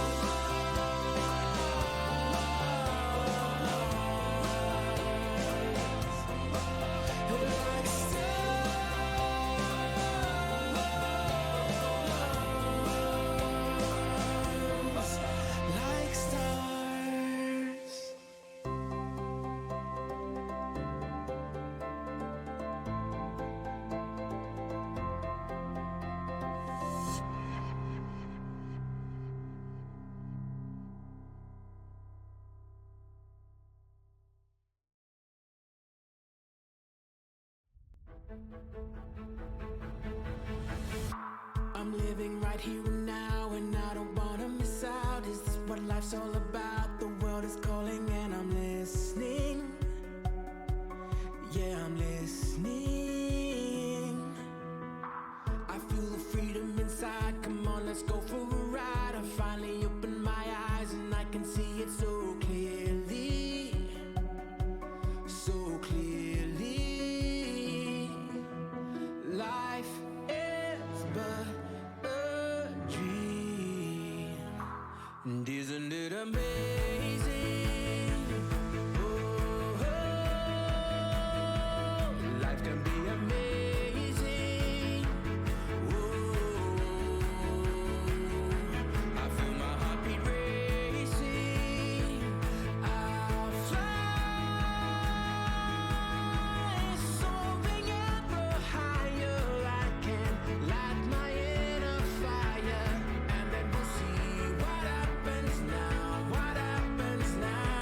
what happens now.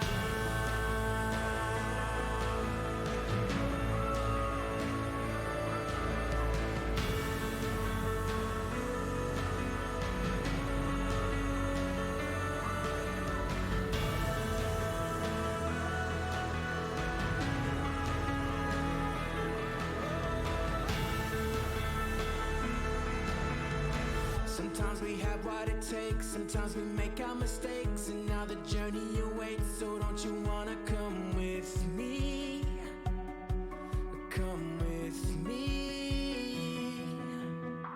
We'll make our way to the top, we'll never break, never stop, and when we get to the spot, we'll know we made it there together.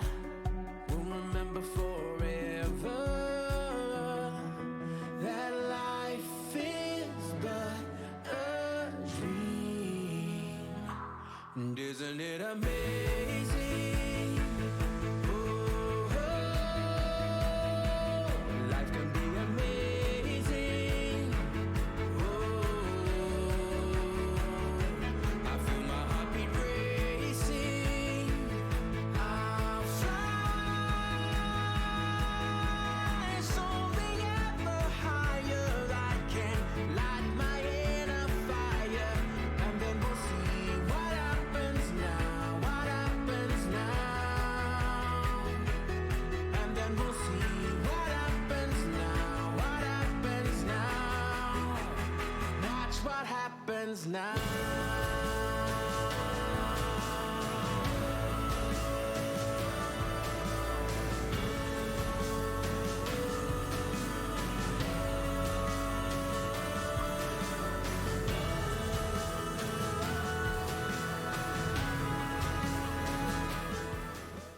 Great. Welcome back, board. I am excited to welcome Mr. Ed Bowditch for his first report on the legislative session this year, which is freshly opened. We have allocated 30 minutes for this topic, and I am excited to be able to hear from you, what you're hearing, and what's happening in K-12 education.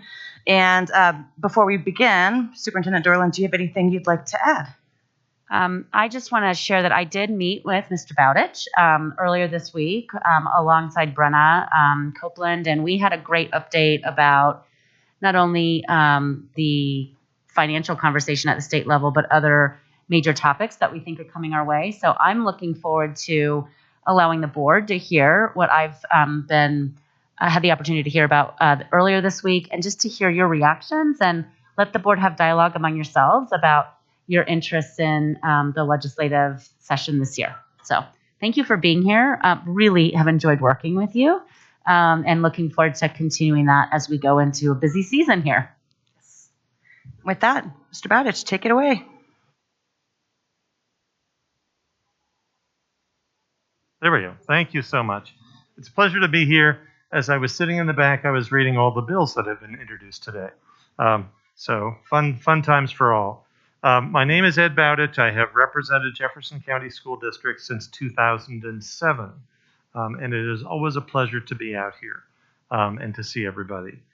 I'd like to just go over kind of the financial things that are going on with school finance, then talk about some of the legislation that I think is coming, and then talk about how I have operated in the past, which is no requirement on what we do in the future. I'm here to serve the board, and however you like me to report to you, I'm very flexible. The most important thing we always talk about is the budget stabilization factor. I still call it the negative factor, but it's the budget stabilization factor. That is the amount that the state has underfunded K-12 education since the passage of Amendment 23. In the last few years, the state has made great progress in reducing that. Remember, the budget stabilization factor is bad, so the reductions are good. The state has made great progress in reducing the budget stabilization factor. It is now down to, ironically, $572 million. For the first time this year, Craig Harper, the Legislative Joint Budget Committee analyst for K-12 education, ironically, proudly a graduate of Jeffco Public Schools, Craig Harper talked about you can have a discussion about eliminating the budget stabilization factor. When it was over $1 billion, you could never talk about that. But he said this year you can actually have that discussion. Now, it may not be totally feasible right now, but it is getting low. The governor has recommended a further $150 million decrease, which would bring it down to $422 million. You can envision a scenario in which the legislature says, we need to get rid of this. It would constrict all the other things they may want to spend money on, and it would be tough to sustain that year in, year out. But at least we're at the point where you can start having that discussion, and I consider that to be very positive. There have been a number of discussions on possible changes to the School Finance Act. Among them, the Interim Committee on School Finance has been meeting for, I've lost track of the number of years, 4 or 5 years now, but this year they really have momentum. One of the things that they are most significant, most important of their discussions has been finding out, trying to determine a new way to measure at-risk students.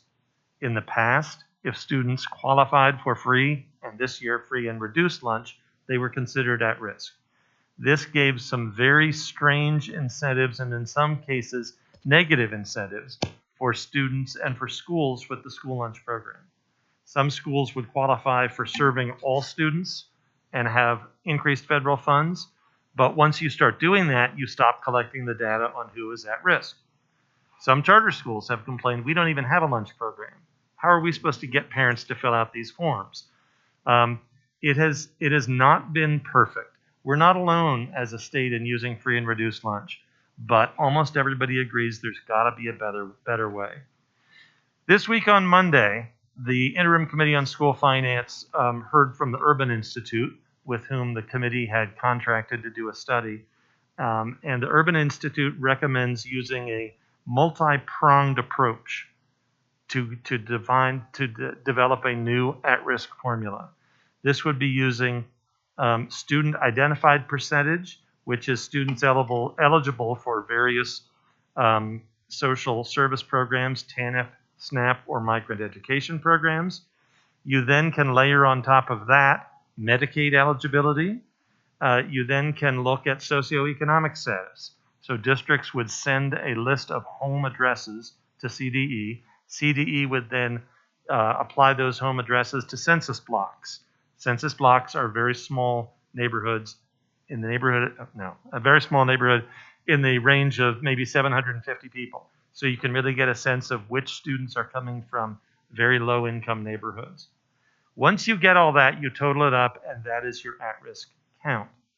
This will take multiple years to shift from our current process to a new process like this. We don't even have approval from the federal government to use Medicaid data. In the transition, there could be a few hiccups, for lack of a better term. There could be actually fewer students identified, in part as we bring all these things online. The legislative discussion on Monday said if that's the case, we would just increase the weight so that we wouldn't be shorting schools any money. The fewer students identified would hopefully not vary by district. We wouldn't have a situation where a more complete count is done in one district versus another district, and therefore you end up with winners and losers. It would probably be consistent across the state. Committee Chair Julie McCluskey did say, as we do this, we probably want to have maybe even a 5-year hold harmless provision to make sure we aren't shorting the districts that are serving at-risk students. So there's a lot of work left yet to be done on this, but that's the direction the legislature is heading on at-risk. The larger questions about changes to other factors that could have significant winners and losers are put off until next summer. So we don't have to worry about those for fiscal year 22-23. But that's something when they talked about possibly decreasing the funding and the cost of living factor or making other changes, those discussions will begin in the summer. One other thing that has been discussed outside the Interim Committee on School Finance, and that has to do with the multi-year averaging. Currently, for all school districts, your student count is based on a multi-year rolling 5-year average. And if you are a declining enrollment district, such as Jeffco, and virtually almost all rural districts, and a few other Front Range districts, you are advantaged by the fact that your enrollment is averaged over the previous couple of years. Some people have said this is not fair and we ought to shrink the time period in which the multi-year averaging takes place, maybe from 5 years to 4 or 3. There's no timeline for this discussion, but it is something that would cost Jeffco a lot of money if they move from 5 years to 4 years to 3 years. And as I talked with the superintendent and the chief financial officer, we'll want to watch this one very carefully. The good news is it wouldn't just affect us, as I said, it would affect a lot of districts. Yeah, those are the kind of the school finance updates before I get into legislation.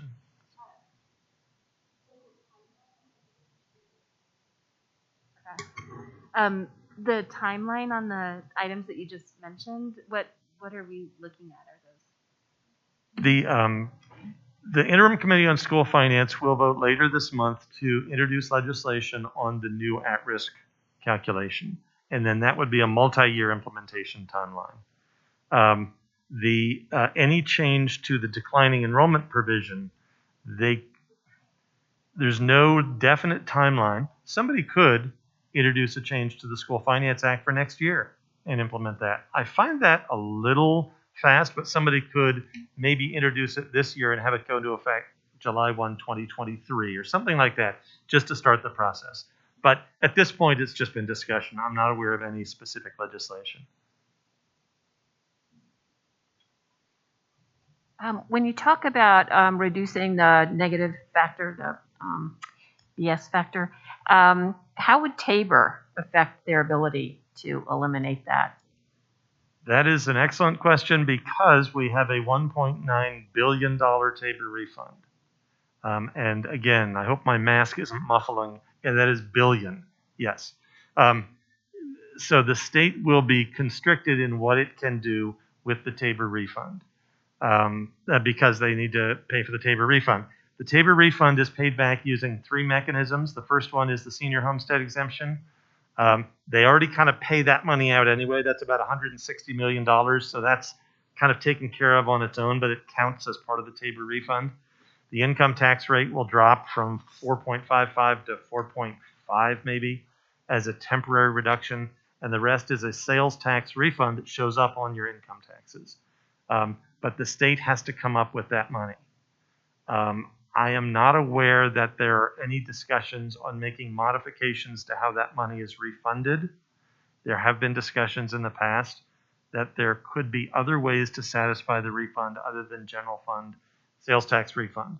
But the state's budget, the revenues keep going quite a healthy pace.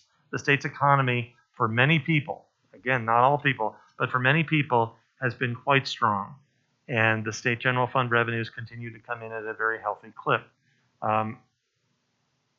It will, the next 3 months, especially the month of March, when the Joint Budget Committee has to come up with a proposal, taking all that into effect, they'll get the March revenue estimates, that'll finalize the Tabor refund, and all that will have to come into play. I don't really like to get on the microphone and speculate, so I'll speculate. But the $150 million Tabor, negative factor buy down that the governor has proposed the last couple of years, that has almost set the floor, and the legislature has gone beyond that. It would sure be great if they could go beyond that. I think they would be hard pressed for a variety of reasons to eliminate the BS factor next year. But boy, if they could go above 150 million, that'd be great. Thank you very much, Ed, as always. A couple questions. One is with the buy down that the governor is proposing. Did they also talk about how much they would contribute to the pension fund this year? Was there any discussion about what that contribution would look like? Are we still looking at a $250 million as we had envisioned when they first passed that a few years ago, or are we on hold for that? Thank you. That's an excellent question, and there's a couple of different answers when we talk about PERA. For one, I have on my notes here that the automatic guardrail provisions are going to go into effect on July 1. So the employer share is going to go up by 0.5%, and the employee share is going to go up by 0.5%. So that's something just to keep in mind, that when you get the district gets its allocation of money, a certain increase of that has to go to para. And if there are salary increases, employees will have to pay more into para as well. The state, and what Director Miller is referring to, the state in 2018 established a bill where there were contribution rate changes, but there was also a balloon payment from the state and it was done, I think you're right, it was in the range of $230 million that the state would make a payment to para every year. And the state skipped that payment in 2020 when the pandemic started. Some people have said the state should go back and not only repay that skipped payment, but also address the market losses that we missed out on at that time. There's been more support for making the payment, but a little concern expressed by making the additional market adjustment. So I think we will see a bill to make the original payment, and that seems to be where the legislature is headed, but who knows? They could make the market adjustment as well. But that would get them back on track and then make the regular payment for next year as well. And then was there any discussion about changes in categoricals when I'm thinking about the FRL and then transportation and those components? Are Yes. we looking at changing the allocations to categoricals as well, or was that not part of the conversation really?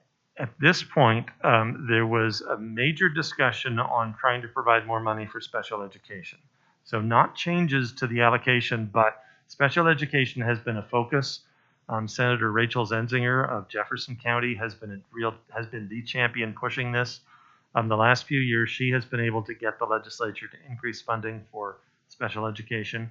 Special education is funded in part from the state and in part from federal funds, and then districts have to make up the rest. The more the state can put in, that would provide for a more robust special education system, and it also might allow the district to not have to backfill quite so much. On Monday, the Interim Committee on School Finance was very positive about a proposal to increase funding both for the Tier A payments that all students get and the Tier B payment as well. And they were talking about doing an additional $40 million into special education. That would be a major increase in special education. And so the other categoricals, transportation and GT, were not common on. They were not. They haven't talked about those yet. In whole, the categoricals have to increase by the rate of inflation. But if that increase is given to special education, that would satisfy it. But there are people who bring up those other things and as well, those other categoricals. Yeah. Transitioning to some of the bills we'll see this year. I don't believe that these bills have been introduced yet, but I haven't checked my iPhone in the last 10 minutes. The big one will be the expansion of collective bargaining. This was going to come last year. It was not introduced. This year, it will be introduced by the two majority leaders. It will be a House bill. If it hasn't been introduced today, it will be introduced tomorrow or Friday. This would expand collective bargaining rights to all levels of local government. School districts, special districts, those fire districts, library districts, and so on, cities and counties. It would allow employees in any of those entities to be recognized if they chose to do so.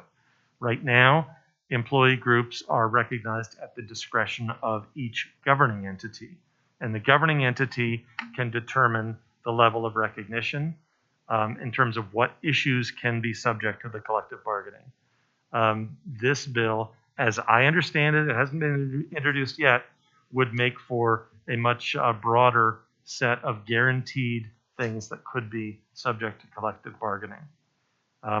Last year, when this bill was floated as a draft, there was a lot of concern by many different entities, the county organization, the city organization, many of the K-12 districts saying, we're not sure what the problem is that you're trying to solve. If employees want to come forward and collectively bargain, they can approach the school boards, for example. And there have been examples of school boards refusing to recognize that, but not at the current time. To be fair, and I want to try and present this as fairly as I can, the sponsors believe this would help bring employee perspectives to the workplace. and employee protections. And they say that all employees deserve that right. This will be a big fight this year. So that would mean school districts that were not recognizing associations for bargaining purposes would have to recognize them? Yes.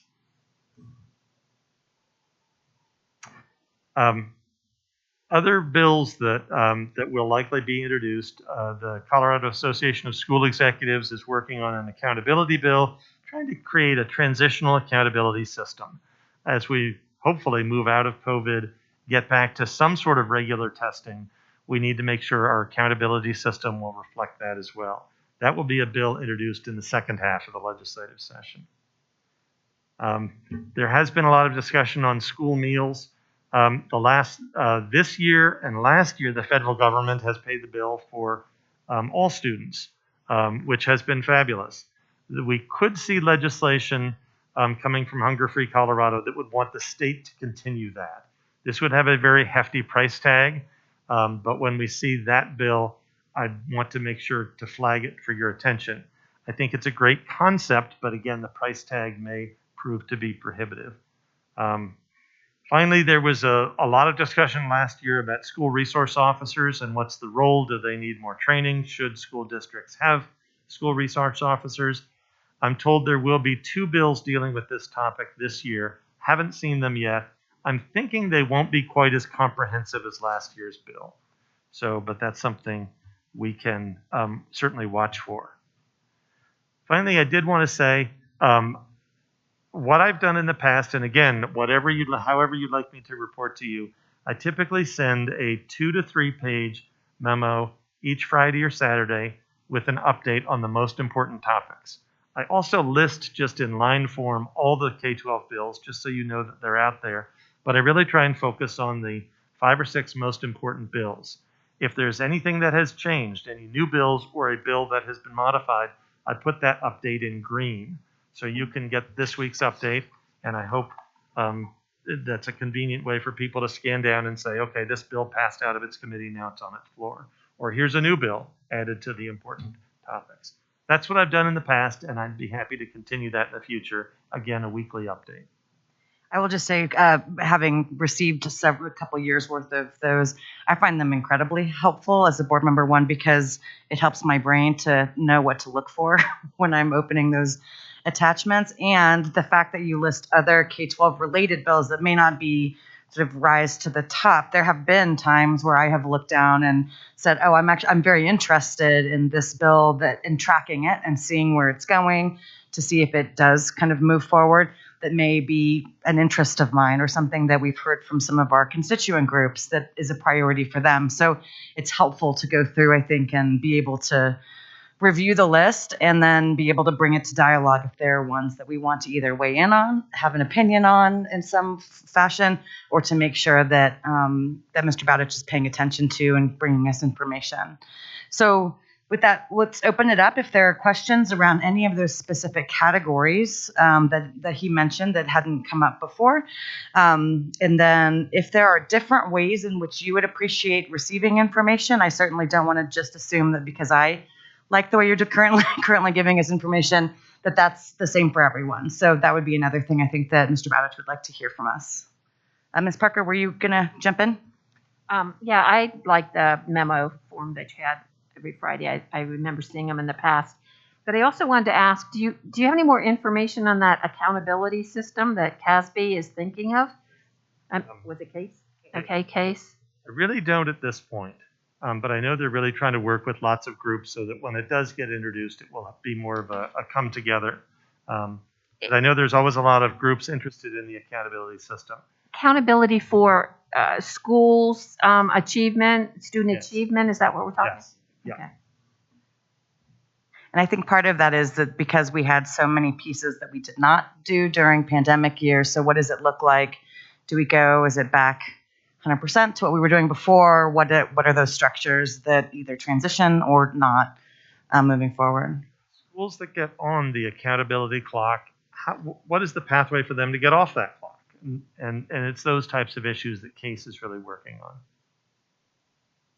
Other folks, questions or comments for Mr. Bowditch? I have a question. This is more like wishful thinking. Have you heard of any legislation at the federal level to continue the school lunch funding program? Yes, it was included in the bill that was not passed by the Senate right before the holidays. But I know there's a lot of advocacy organizations that would like to continue that. And the proposed Colorado legislation, as I understand it, would have the state pay for it if the federal funding didn't come through. And I agree. I think that weekly update sounds great. Thank you.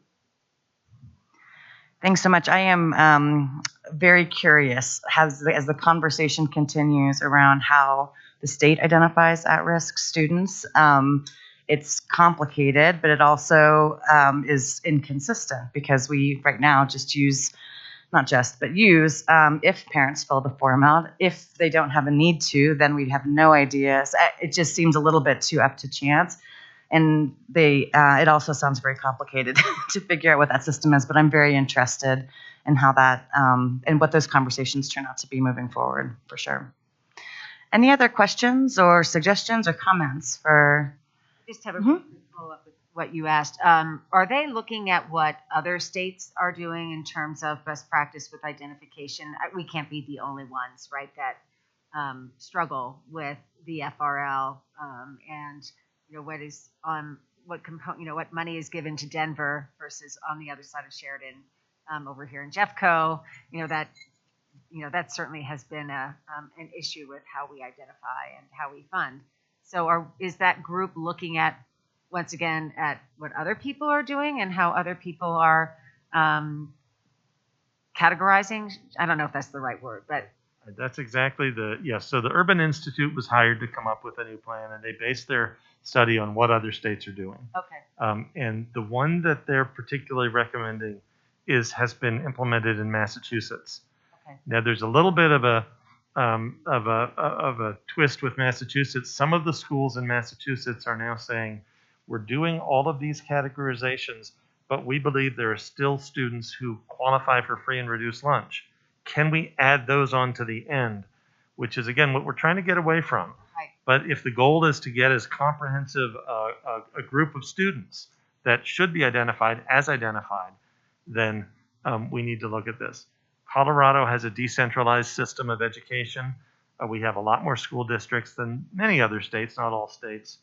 Trying to make sure all school districts, including the ones that are less than 50 people in the district, have the capacity to upload information, at the same rate that Jeffco can. These are all issues that will have to be figured out over the next few years. Okay. But I was really heartened with Representative McCluskey saying we need a hold harmless period because we don't want to short districts in any transition. Right. And the census information, socioeconomic, doesn't come out, I don't think, for another number of months. Right. Right. So. And I don't even know how much that's updated. Right. Which could be a challenge as neighborhoods may change over the 10-year period. Right. It's once every year. Yeah. So, okay. Wonderful. Thank you so much, Mr. Bowditch. We look forward to continuing to hear from you throughout the legislative session. And thanks for joining us tonight. Yeah. All right. So, board members, we are moving into our final session of the evening, and work with our superintendent, and we've scheduled 90 minutes for this work. So today we have the assistance of a facilitator, Ms. Glenna Norwell, and we're going to be working on a shared understanding of our roles in the process of aligning on the strategic planning process that Superintendent Dorland has spoken about previously. And how best to engage our communities in the refinement of the district's vision, values, mission as we move forward with some of the priorities that the superintendent has laid out. So with that, first of all, hello, welcome. Hello. Ms. Norwell. Oh gosh, it really is loud, isn't it? Okay, thank you. Yes. Thank you. So with that, is there anything that you would like to add, Superintendent Dorland, before we begin? I believe actually that I'm starting, and then we'll hand it over to Glenna once I run through a couple of slides and sort of set the stage, ground us in some of what's already happened, and a little bit of what where we're headed. So this first piece I want to just talk about is a reminder to our board that we did have some presentations in late 2021, in particular around the review of academic functions, which I believe set the stage for a need to look back at Jeffco Generations and think about a revision of our strategic plan. After the conversations that we had with many stakeholders about the findings from the review of academic functions, we had a lot of feedback and a big appetite to move quickly with sense of urgency, with really finding a consistent strategic direction that people can align to. Many of our stakeholders immediately said, we agree, we understand that these findings have been an issue.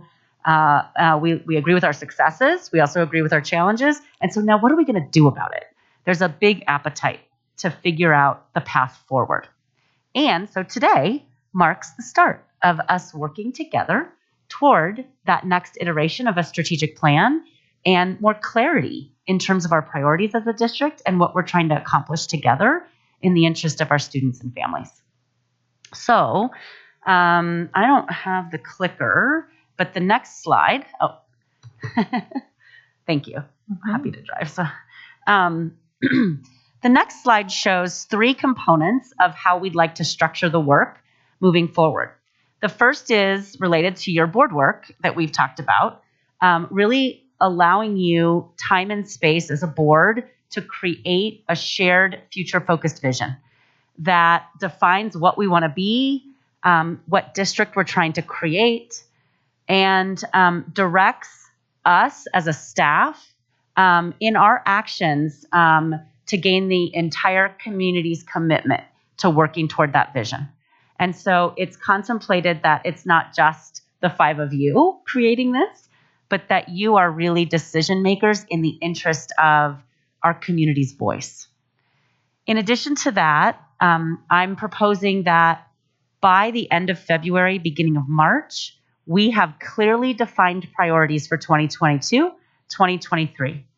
In a district, especially a district the size of Jeffco, it is really important in around about the February-March timeline to have a clear understanding of what we're prioritizing for the 23-24 school year, especially if we have a shared interest in coherence around a few key areas. And so that's what we're wanting to do before the beginning of March or right around the beginning of March. And the priorities won't include everything because then they wouldn't be priorities, number one. And as we've talked, a coherent system doesn't mean everything the same.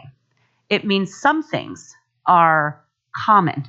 And so we want to define what are those things that we're going to move toward coherence with for next year. We want to do that soon so that we have a runway to prepare and do the right work as a central team so our schools are supported in being successful with those priorities. At the same time, we would begin a process based on your vision and value setting where we create a strategic plan, a 22 to 25 3-year strategic plan that builds on the priorities from 2022, 2023. That would be year 1. And we would move into conversation about further work. That strategic plan then would be published later on. So here's the timeline for those 3 components. The green bar is the work that you'll be doing as a board for vision and values setting. The blue is the setting of the priorities and planning for them to be implemented for 22-23. And the purple, light purple, is the strategic planning process. I just want to acknowledge that when we talked about this in December, there was a sense of urgency from our board that we don't want to wake up in October and be finalizing a strategic plan. We need to get going. And at the same time, there's an acknowledgement that we need the right amount of time to set the right plan in place.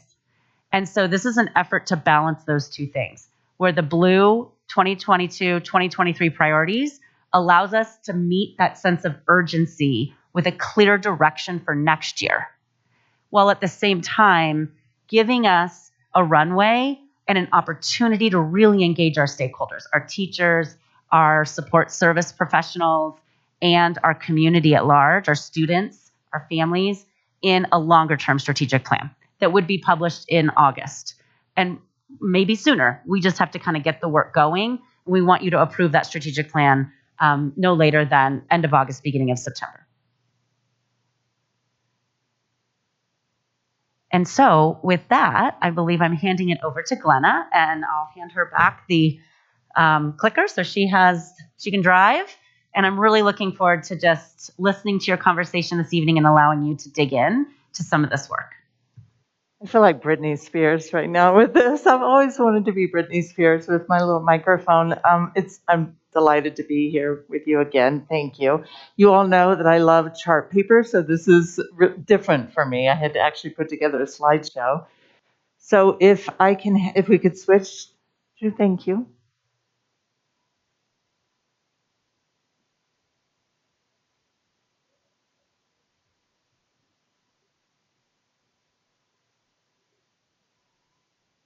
All right. Tracy actually spoke to a little bit about this, but tonight we're really going to align, not tonight, sorry, the next couple of sessions, we're going to align on the strategic planning process. You just were introduced to that process. And also you'll walk away with a clear understanding of what your role is in that process. And Tracy spoke a little bit to that. And then how it is that you can best engage with your communities, because we recognize the communities are different. You have a very diverse district, so we want to make certain that it's appropriate for your particular community. The outcomes for tonight is, which Tracy has already done that process, but we're going to dig into that so that we can answer questions and have you make it better. And then align on specifically what a vision setting process might look like at a very high level. And then create some design principles. And design principles are those things that need to be true or foundational for your work moving forward in the vision value setting process. So what needs to be true? And we'll actually co-create those, and those will be sort of foundational as you move this work forward. Any questions about what we're going to do for the next, I think, hour? Okay. I'm a facilitator, so I always have an agenda. We're going to start with just grounding on the work that you've already done, or at least that I've done with you. You all have come together since December 1st when we were together. We're going to ground going all the way back to December 1st, where we had conversations about role of board. We had conversations about how is it that you build relationship? How is it that you align? Tracy's already talked to us about the 3 different streams of work. We can go back. You can ask questions about that. We'll actually dig into the board vision, value setting, the priorities. We'll come after. I'll kick it back to Tracy. And then our next steps and close. All right. So December 1st, you all came together. This is the work that you did. You can see that the purpose and the outcome is up there. Essentially, you were really building, you had the 3 new board members, so you were really building foundational pieces of what it means to be a board member, what that means in relationship to staff, how it is that you develop relationship with each other and a shared understanding and a tool for aligning as you move forward, even when you have disagreements. How is it that you can move the conversation forward? We got very heavy into board governance and what that means, which I think is something that all boards need to be reminded of sort of, okay, what's my lane vis-a-vis the superintendent, vis-a-vis the staff. Budget overview, you created conditions for winning. You may be thinking, gosh, I don't remember doing that. You did. And they're actually in that report, that note write-up. So if you haven't had a chance to take a look at it since we sent it out, I'd encourage you to do that. And then, as I said, we talked about alignment. So that's where we were. Please. It wasn't a report. It was an overview of the work that we did on December 1st that we sent out. So we'll resend it to. It was just a distillation of the collective work that you did as a board. All right. So this is actually, I don't know. Did this come up during yours? No. Okay, good. This is where we're going to dig in. Any questions before we start this piece on this, or comments, anything you want to reflect on? Please. I am sorry to ask the question. What is this? I'm about to walk you through. Okay. You haven't, I'm about to walk you. Hey, Glenna, can I jump in really Please. quick? I just think we're having a disconnect because we shared your summary notes with Stephanie, but I'm not sure that it went to the entire board. We've been using them with Stephanie to guide this work. So Gotcha. a frame for the last slide for everybody who maybe didn't get those notes, and we're happy to share those out. We can do that. This is a summary of some of the things you all discussed when we were at TASB in the retreat that you had in December. And Glenna's trying to remind you that these were some of the interests that you talked about. We had the legal and fiduciary training with Brenna and Kristen. And then you all did a lot of work around what you want to accomplish as a governing body and as a team, how you are interested in modeling the way. And this board governance piece is one of the things that Glenn is just trying to remind you that we did a lot of talking about on that day. And then we're now continuing with some of the interests that you discussed as part of your retreat. Thank you. And thank you for asking the question, because you're right. I made some assumptions there. So thank you. And I apologize that we did not get that to the whole board, but we were using it to guide the work as we moved into today. And we are happy. I think Helen can help us get you those notes. It's just a summary a great summary that Glenna put together for us. And so we'll get that your way.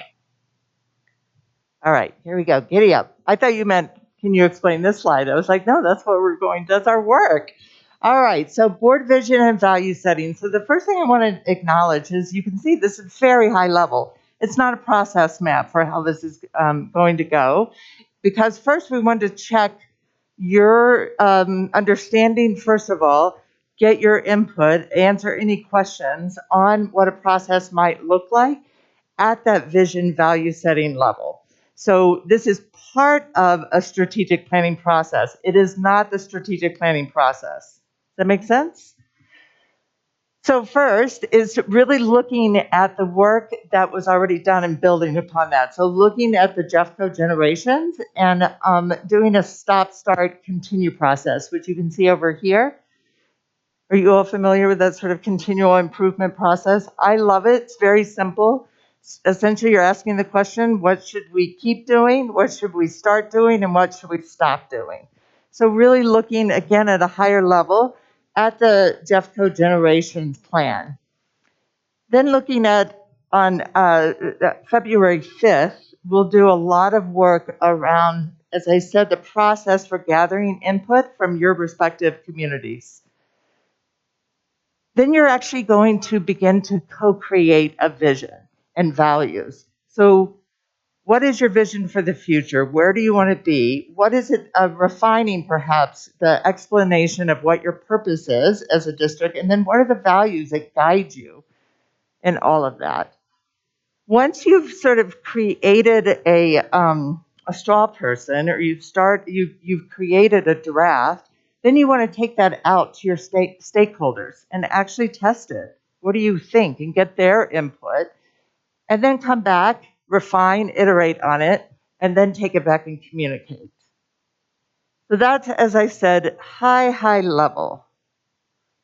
Questions first about this before we sort of dig in terms of how you might make it better. Please. I was going to do it. I'm sorry. No, do framing. Do it. So part of this is that during the retreat, my apologies, I didn't know we didn't all get that because I can't tell who's on what email sometimes. But part of it was the last piece of our conversation was really around that alignment category, and that I want to just recognize, like, nobody here is starting from scratch. There has been an enormous amount of work that has been done by an enormous amount of people to build systems and to build the best, possible educational experiences for our students. So I don't want for folks to think that it's throwing anything away and not recognizing that there's a sort of history of how these things have been built.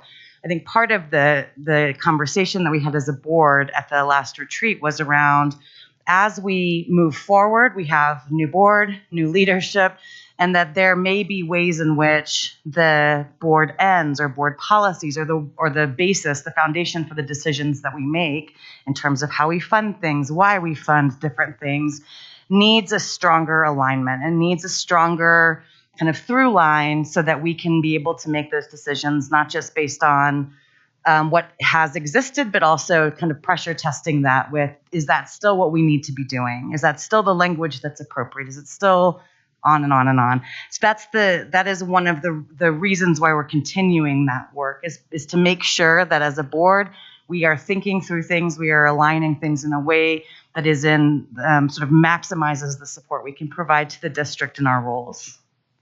Yeah. Okay. So sorry, Ms. Parker.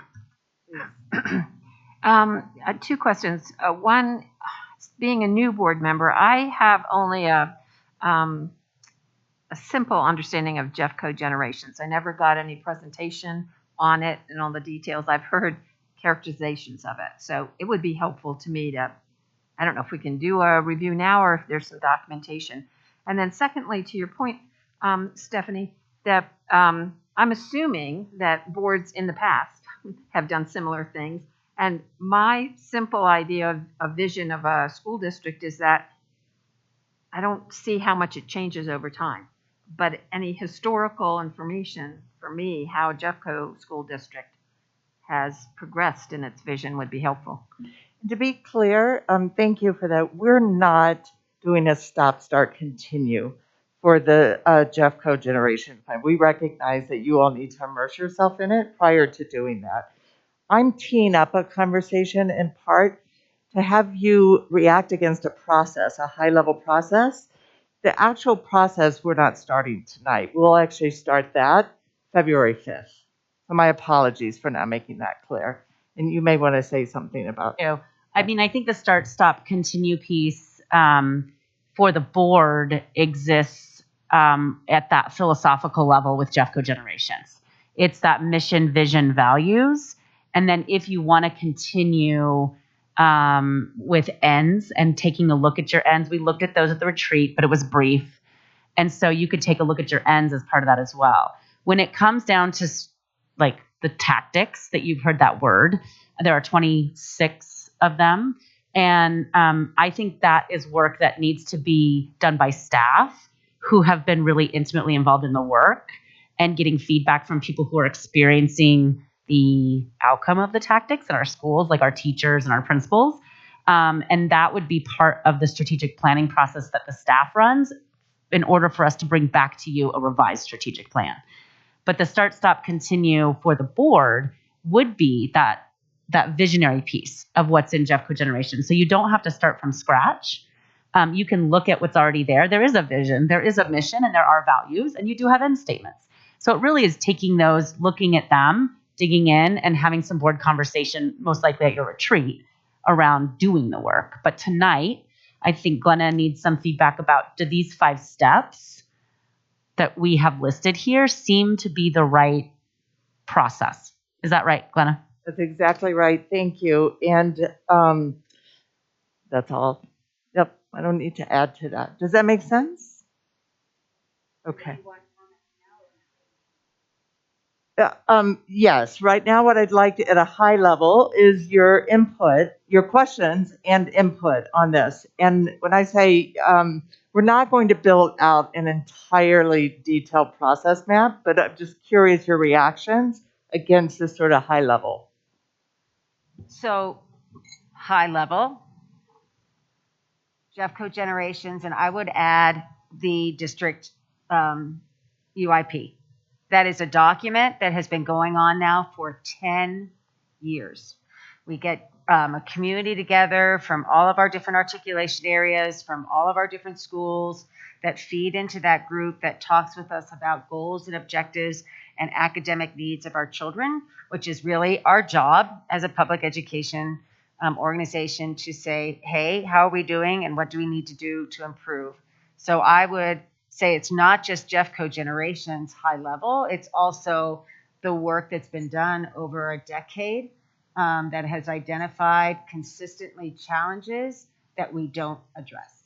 And so to me, that's a living document that we review every year and we accept every year and we send into the state and we say we're going to keep doing it and nothing changes. So I really think that's the work that the community has been doing for a long time that we should also be bringing to the table for conversation with the Jeffco Generations. Yeah, so that's a great point. And in fact, Renee and I have been having conversations already about once we're through this process and we have a solidified philosophical statement from the board about what we were trying to build, where we're headed and going, mission, vision, values, who we want to be as a community for our students, and a strategic plan, we will need to align the UIP to that strategic plan. I did have an opportunity to spend time with Karsten, who is the chair of the DAC, just before break, and shared with him a little bit that you all were beginning this conversation. The DAC is very interested in the review of academic functions and how that impacts the UIP. And then they're also very interested in how this process will give them guidance in how they build that UIP over time. So I don't know if it's really valuable for the board to spend time with the current UIP. If you'd like to, you're welcome to. And if you want that to be part of your process, we can build that in. That being said, I anticipate that your work and the strategic plan as we build it will actually impact the district UIP. And therefore, then hopefully have also some connections to school UIPs over time. So it's sort of an order of things question that you guys can discuss. Because I do agree. I think that it's the UIP. It's a lot of other things, and I think over the last 2 years as a board member, there have been several, or at least more than 3 conversations where whatever it is that we're talking about, it's what's the connection to the strategic plan? What's the connection to why isn't the language consistent? It's not like it's always going to be in lockstep, but maybe that part of it is sort of recognition of the universe of strategies, documents, and ways in which the district is implementing that plan to ensure that alignment is there. And to me, that's something that's more at the sort of direction of the superintendent, but we need to create the place where that can then be connected to. I'm not saying we shouldn't include it. I just, in my head, that's right. But I guess I go back to the Jeffco Generations of 26 tactics, and we went over all those tactics, but we didn't spend as much time as 4 years as we have for trying to change bus schedules and class schedules and things like that as we did with addressing reading and math and writing and science. So I kind of feel like that's our job. That's supposed to be our vision and value setting. What do we want for our kids as they walk out of here? And the 26 tactics, we spent so much time on those that we didn't spend the 4 years time on reading. We didn't spend the 4 or 6 years time on math. We didn't spend the 4 or 6 years time on science. And I don't know exactly how that ties, Superintendent Dorland, with where you want to go, but that's our job. That's what, we're supposed to be doing. And the UIP has said for 10 years, we're not doing our job. And the tactics didn't really help us do our job. And so I'm kind of wondering if we're reviewing Jeffco Generations as a high philosophy to start with. I'm not sure I bought into that high philosophy as a board member. So that's where I am. I think we're supposed to be really focusing on children and learning and doing best practices. And you've hired a whole bunch of really bright people to do all those technology tactics and, SEL tactics and all these other things that are supposed to be going on. But at the end of the day, that high level philosophy is teach our children, and how do we provide the resources to our community to teach them? Do we have the right curriculum for reading? Do we have the right curriculum for math? Do we have the right curriculum for science? Are we providing the PLC time for our teachers? Are we providing those are to me, the critical components that we can align our priorities with our financial, what's the word I'm looking for? Resources that then aligns to what's happening in the classroom. And so to me, the Jeffco Generations is way up here when the UIP has been for 10 years so focused on kids. And I really think we need to connect those sooner rather than waiting for another vision process. I'd kind of like to add to that. I think you'll find that most teachers felt that the Jeffco Generations was pretty detached from the classroom, and wasn't particularly practical to them. And so I would like to know a little bit more about what the board was focusing on with those, because it isn't necessarily clear. I'd just like to know historically, what were you looking at before I can say, yes, let's revisit that, or maybe we just say, maybe we just need to leave a lot of that behind. And I am much more interested in sort of making sure that the nuts and bolts are in place, that we have the right curriculum, that our curriculum is inclusive and diverse. That is very important to me. Making sure that our resources are being spent well. So I would like to look at how we are defining things. Like, for example, when we had our retreat, I asked, what are our fixed expenses? I would just like to know, what are we committed to spending? What's discretionary? And I think, we've talked about consolidating. I think we need to know what a good school is, what we want a school to be able to offer, and if it can't offer that. So I think there's just nuts and bolts things that we need to dive into. What I'm hearing some good stuff. So we have some more possible resources for the board to consider in addition to the Jeffco Generations plan. And again, we're not sort of getting into the strategy conversation tonight, or even the values vision setting conversation tonight. We're simply, I'd want reaction against the process. So very good. So UIP being one of them, please. What I think that I'm hearing on the process, Susan, maybe this is what you're saying, that we need to take a systems lens to, we have a high level task to look at the high level, but it's impossible to look at the high level without asking continuously, what are the systems dynamics that are happening when we make those decisions. So I love the idea of getting to think about the UIP while we're trying to make a high level decision. And so I think we are a bunch of systems thinkers that would struggle without being able to kind of break it apart as we think about the high level. And so I think it'll work for us if we can continuously ask, as we're making high level decisions, how is it impacting students and anything in between. But so you asked, like you said, there's other things we can look at besides Jeffco Generations, and it sounds like we should, and think about while trying to do our job at the high level. Yes. Without getting too in the weeds. And it's interesting because we talked about this on December 1st, right? The distinction and the lanes and all of that, and we're finding our way there. And so I want to give you an opportunity in terms of the systems level conversation and perhaps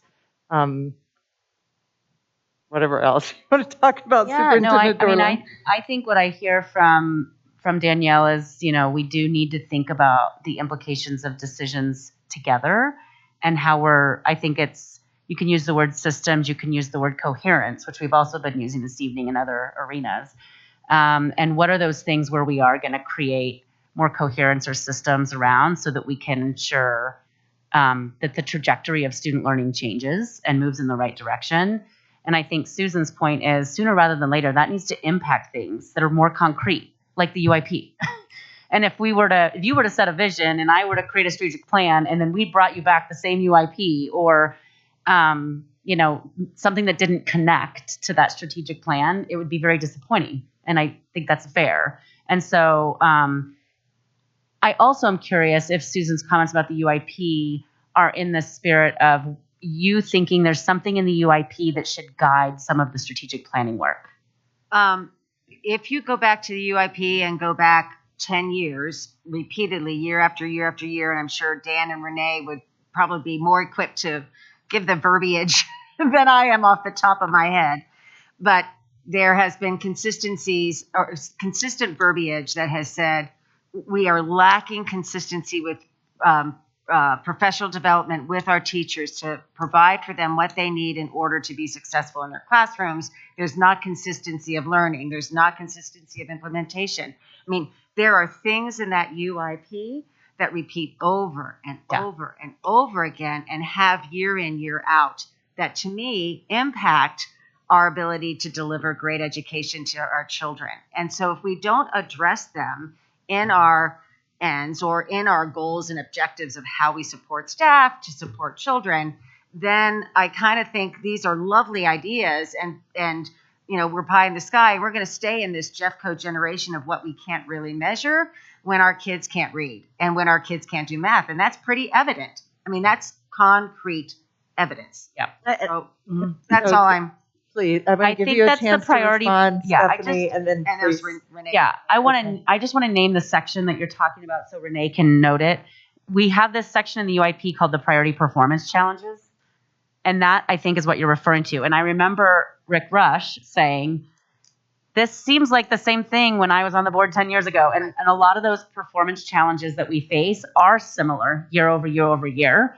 And I hear you saying that you want us to try to change the trajectory of the challenges we're facing with more concrete work that's implemented in a way that shifts the performance and the goals, meeting our goals, not just identifying them. Every school district out there says we want to be everything to all people and make have great opportunities for kids and great pathways and all that. And, okay, so why would you say no to any of that? Like, there's no reason that you would ever say no. I don't want that to happen for my children. But at the end of the day, the strategy to me is we have all these different tools available to us. We have the UIPs. We have the school UIPs. We have our assessments. We have our CMAS data. We have so much information that tells us, hey, we have challenges and we need to address them. And the DAC committee has been working so diligently for 10 years and has said over and over and over, these are the challenges that we're facing and what we need to be doing. And we're not using the real data. We're doing the Jeffco generations. And that, to me, is my disconnect, Stephanie. That's where I, like you said, how does that tie together? And we've never been able to do that. And when you look at our ends right now, they're lovely, but they don't say anything. They don't hold us as a board accountable. They just say nice things. I want our children to be successful. Well, yeah, I want all of our kids to be successful, but how do we measure it? So that's my frustration. I'm going to Stephanie, and then I think, Paula, did you have something that you wanted to say? And then Danielle. Yeah, I'm trying to figure out how to frame this because I hear what you're saying, and I don't think it's mutually exclusive of of the path that is being the process. I'm trying to just like reconnect us to the question, right, which is the process question. I guess I have two thoughts. One is my hope is that we're putting into place a level of consistency in terms of expectations that we're holding our superintendent to, that we're holding the district to, that are rooted within and share a consistent language of what guides us, right? And it may not be, as sort of tactical as X percentage increase. And maybe that's part of something else. I don't know. And part of this is that, however long we're each on the board, there's there we know there's going to be transition constantly with boards of education, with school boards. And so my hope is that we're setting the district in a better place in terms of not just for this year or for the priorities the superintendent will talk to us about, but for, I'm thinking of this in sort of a more long-term way in which we're providing some systemness through that consistency. But that by no means then negates anything you just said, except that I would just like to say there have been a lot of people that have been working because they were directed that generations is our strategic plan. And so in lieu of anything else, that's what we have. And that misalignment, whether it's an effective tool, living document that guides the district or not, and it should be, and that's our job to hold that process accountable for the superintendent. Right now, that is the only strategic plan we have. And so that doesn't feel right either. So I think we need to do something to create this kind of consistency, coherence, whatever it is. And then it's the what, so what, then what, right? The last part of it. So then what do we do with this to connect it meaningfully to the UIP, to the work that DAC is doing, to all of these things? At least that's how I'm seeing it in my head in terms of how that process could play out. Thank you. Danielle, I apologize. This just always trips me up. When I use the word system, I'm a network scientist, and I do not mean like cohesiveness and the school system. It always throws me off. I mean, like, how are we connecting the dots like an ecosystem? I'm just saying that because it comes up a lot, and we use the term system, meaning the school, the high level.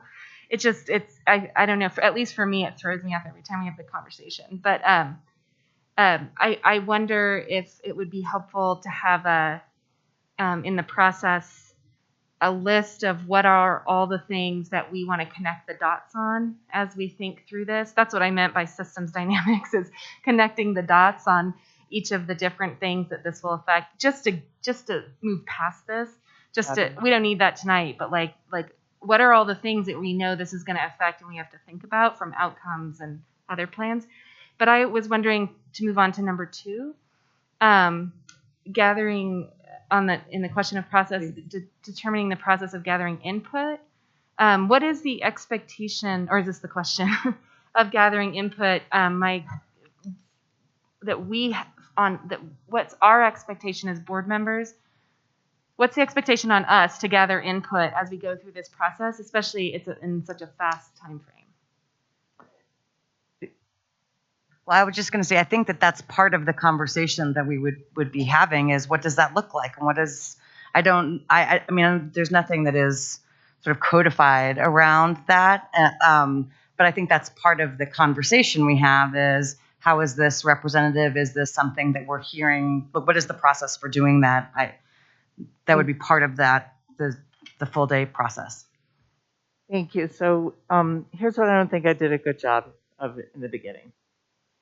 What we're having a conversation about tonight is the container, sort of the process. This is what we're going to co-create together. This is a roadmap. It's not the actual process itself. It's a general roadmap.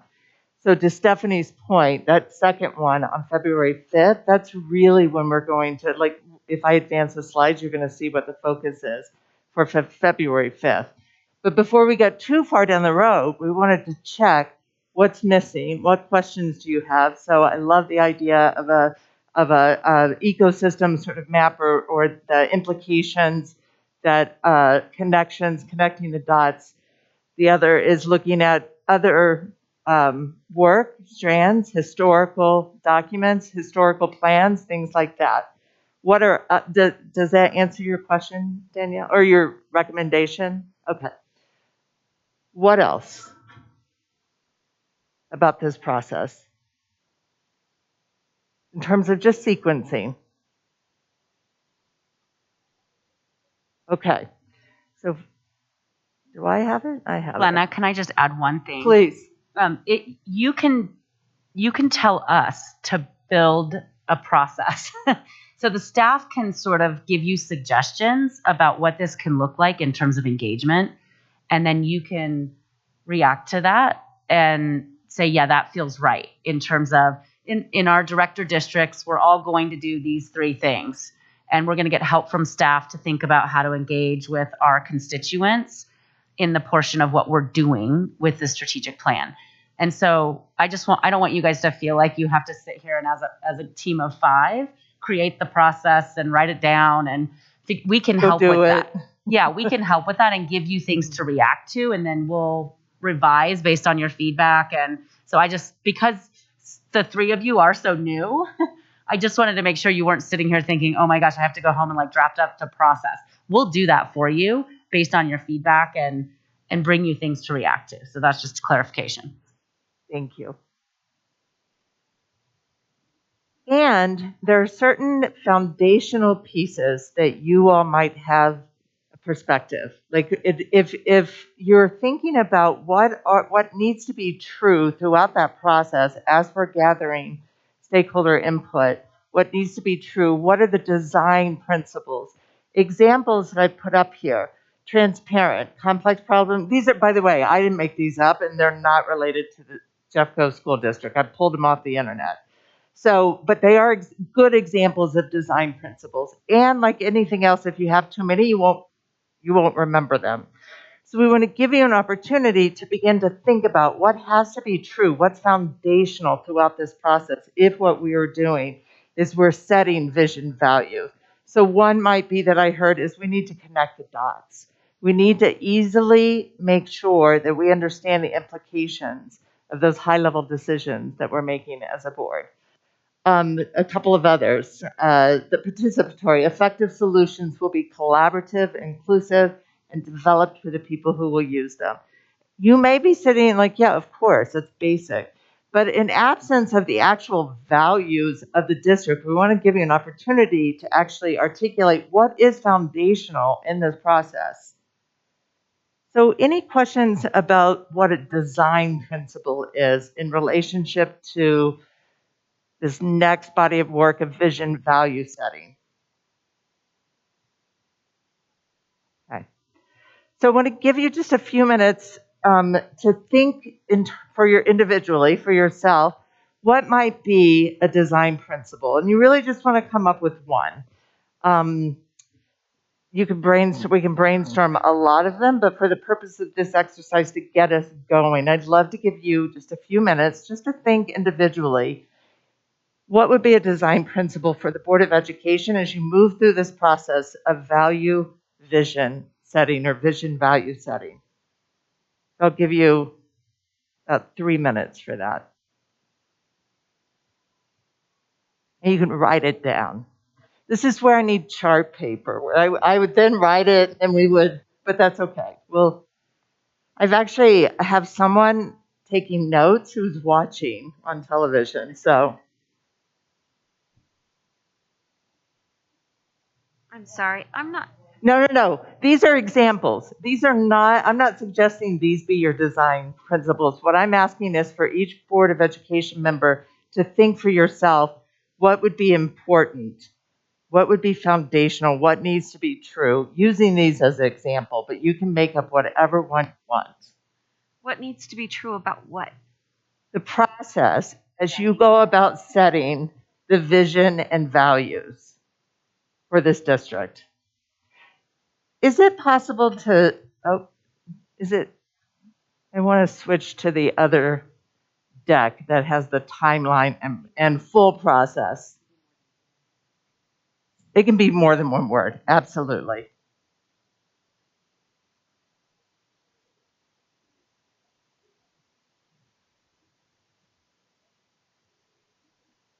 Thank you. I'm just putting this up as just so you can remember sort of the whole picture here.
Give me another minute.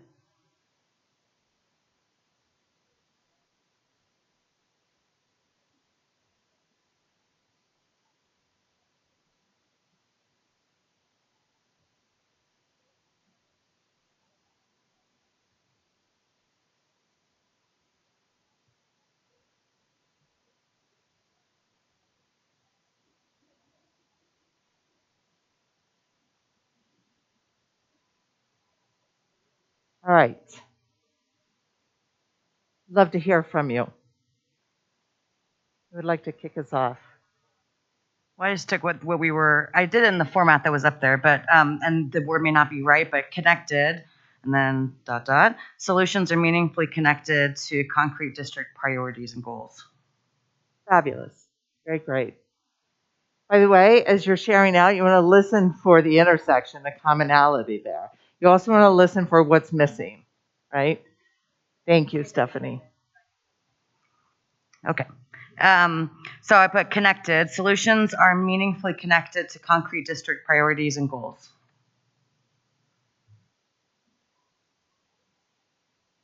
Please. Well, I wrote a few, but I put student focus, kind of / representative, so that we're representing the people. Representing the people that we're focused on, which are our students. And then the second one I put translatable, like action oriented. The things we're doing, you can translate into action.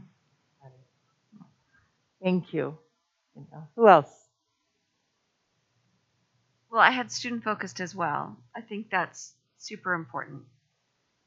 And I think that what we build needs to be based on authentic and reliable data. Got it. Authentic and reliable data. Oh, please, Susan, thank you. Very, very great. So you're hearing the commonality here. Please, Mary. Well, I was thinking achievement oriented and realistic. Realistic has to be, to Susan's point, you don't want to keep doing the same thing over and over again, which is revisiting the same conversations and not moving. Yeah. Anything that is missing that you didn't say or someone else didn't say that you would like to see?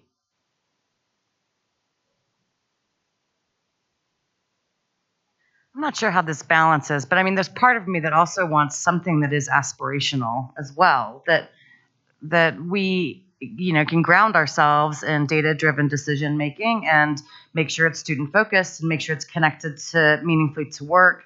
But I also want something that where we're thinking of possibilities that may not be our current realities. So great, Stephanie. A great example of that I've seen done in other organizations, enterprises, districts, is you start with a vision, which frankly, the 5 of you, 6 of you, you don't know if you'll ever get to that vision. That's what you're shooting for. And so to balance that realistic, but also aspirational, what I've seen are organizations actually create 3-year strategic visions. And the distinction between a vision and a strategic vision, it's still your North Star, but it has a time frame, 3 years. Also, it's aspirational, but it's just a tad more concrete because it's a closer time frame. It's 3 years, but it still unifies everything. So that might be an approach that you take. We haven't gotten down that far, but you can accomplish the aspirational balanced with the achievable or realistic. Yeah. Any final thoughts? Please. Can I add something? I think I don't know how to say it or what, without it being like too concrete or just connected from like a design principle sort of language, but I think there has to be something in the process where there's a real intentionality around all voices. And that might look different for different groups of stakeholders. So I think we tend to create these processes where we assume the voices will be heard and with the intention of voices being heard. But we don't often bring an equity lens to that and think about our communities of color, our highly impacted communities who might not have an evening available to come and be with us. And so there's something in it that, just given everything I read about the focus groups for the superintendent search from our families and our staff, and all of the conversations I've had with so many groups about equity in Jeffco, there's a real appetite for us to address that issue. And I think part of what we need to do in Jeffco to address that issue is lean into the work in ways that really bring the voices to the table. And so there's something that has to be differentiated, I think, about the process that allows for all voices to be part of it and represented. Fabulous. Thoughts about that? Yeah? Hey, Glenn, I'm sorry. I mean, isn't that the whole focus of the community outreach effort, how we go out and we talk with our communities?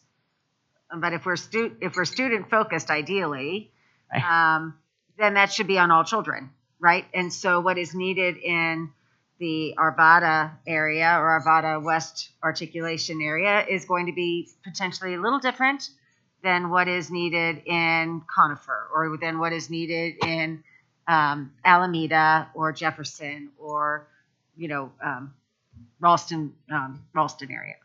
But the critical, our critical client or stakeholder are our children and our students. And I hear you with a different lens of what's needed in potentially our different community areas, and how do we understand what those differences might need or be. Yeah, I think the word might be differentiated. Right. I think that's a great explanation of what I'm trying to say. It's just differentiated in the process. We know different communities need different things. Yes. But I'm sure if I picked up the phone and said to Edgewater Collective, hey, help us. Is this the same thing that these guys need? Joel's going to say no. We need this. So I just want to be cognizant of the differentiated needs. But it has to, for me, I have to stay with the student focus. So that's consistent, no matter what community. That's right. What I might add is that including when you think about differentiation, when you get down to, so there's, again, we're at the vision values level. And then when you start, you begin to think about more of the sort of goals and objectives, then you would want to speak with other stakeholders who are going to be able to inform you, who are part of the broader ecosystem on what are the barriers, what are the accelerators to help us move this work forward. Yeah. Anyone else? So here's what will happen with the design principles. That magical person in the sky who's taking notes, and I'm sure there are like 18 different people in this room taking notes, but I wanted to make sure I have my notes. We're going to take that, we're going to look for those similarities, and then we're going to feed this back to you, and we're going to give it to you on February 5th for you all to say, okay, this is what's going to frame our process moving forward. So you can align on these are the design principles that we co-created. We'll look to see, did we miss something? Does that make sense? Okay, very great. If I could go back to, well, actually, let's stay in here, and I'm going to, please. A quick question. If we are going to be revisiting specific things from, like from generations or from the UIP or whatever, if we can just sort of get some quick and dirty reference material that we can read well in advance and be thinking about before we show up. Helen, it's a great point. And Helen is like making a list right now, I know, of all the things that we're going to include in your Friday update, your weekly update. Just links so you can find things to the connections point and the UIP and the Jeffco generations, like links and information. We're going to get you some materials that you'll just have available soon, hopefully this week. I mean, it's as easy as just getting them in there. This week or next week. And likely because there are different altitudes, maybe even some framing for those documents of what we're actually asking you to look at, react against. Yeah. Other thoughts before I'm going to turn it back over to you, Tracy, for priorities, to have a conversation about the priorities. Any other final thoughts? At the after Tracy is finished, we'll actually talk about next steps, so you all will have some clarity around what's coming. Please. I'm going to give this to you. Oh, thanks, Glenna. Thank you. So I just have to say, I think you get an A+ for coming up with design principles as a board. I think you guys did a great job. And thank you, Glenna, for facilitating the board through that. This is a quote from the National Association of School Boards, and just kind of an inspiring quote about your role and your vision should inspire, look ahead, and lead. And I think it really aligns to the work that you did in your retreat around what you want to try to accomplish together in the interest of our district in the next 2 to 3 years. So just a nice quote for us to think about. And then that's the slide that Brenna worked through with us just now. And I just want to do, in the next couple slides, a reminder and sort of a preview. So this is a reminder that we shared in December when Renee and Heine and I presented to you all these categories that we think are important parts of our strategic plan. Our learners, our future would be the academic strategies and components. Our county, our community would really be a strategic plan around community engagement, family partnership. And our people, our strength would be a category where we define priorities around taking care of our employees, creating a high quality workplace with positive climate and culture. And then our operations, our foundation, is where we look for efficiencies and effectiveness in how we're operating and making sure that they're not distractions based on our operations for the core work of teaching and learning. And so how do we make sure that those are efficient and effective moving forward? And so those are the categories. And then here is a preview of you remember the middle portion where I said we really need in the next 4 to 6 weeks to sort of solidify some priorities for next year, which meets our sense of urgency to prepare and get some real work done in the interest of student achievement next year. And so these are the priorities. The first 4 on the left are aligned to the category that would be in the strategic plan around our learners, our future. The first one being really digging into and defining evidence-based practices and high-quality standards-aligned resources for elementary literacy and secondary math. I'm going to just say to you, these are draft. We are looking and we'll continue to talk to you about these and look for some feedback from you. So that's not necessarily what we're doing tonight, but I want you to know we want to give you time to think about this, and we'll come back to it over time. We're also doing that kind of feedback with principals in February, and we'll probably do some teacher feedback sessions, just getting some stakeholder input before these are finalized. But that's the first one. And honestly, these are based on the review of academic functions and 9 months of assessment by me. Data assessment, focus groups with teachers, focus groups with principals, lots of conversations with many, many people, in addition to the review. And the Moss Adams report and other things that I've been assessing, right? And so now I'm moving into here's what we want to do about it. Okay. So the first one is resources and evidence-based practices. The second, social emotional well-being and behavioral supports. And again, it's about finding coherence in some of these things. So we're not all over the place with our instructional materials, where some teachers have high quality standards aligned materials and some teachers don't, depending upon which school you get a job in, right? And this issue around behavioral supports, supporting that continuum of social emotional supports all the way to discipline practices and continuity and coherence with some of those pieces across our schools. Number 3, high school graduation. We have compelling data that we have a group of students that is not graduating alongside their peers and are disproportionately impacted and at risk for graduation. And those are our male students of color who qualify for free and reduced lunch. I really want to make a dent in that data and make sure that we are strategically supporting that specific group of students. And I believe the strategies that we will put in place for that group of students will benefit others who might also be at risk in terms of graduating with their peers. Fourth, equitable instructional time. And so this is where I can connect back to the previous conversation. We really are going to have a hard time doing high quality implementation of things like number one, where we're going to roll out maybe high quality instructional materials and set the stage for teachers around professional learning for instructional practices that work with early literacy, for example, if we have school schedules all over the place. It's very difficult for teachers to do that kind of deep learning and work if they don't have time to collaborate, time to learn, and individual time to plan. And so that fourth piece is about equity in terms of opportunities for kids and time with learning.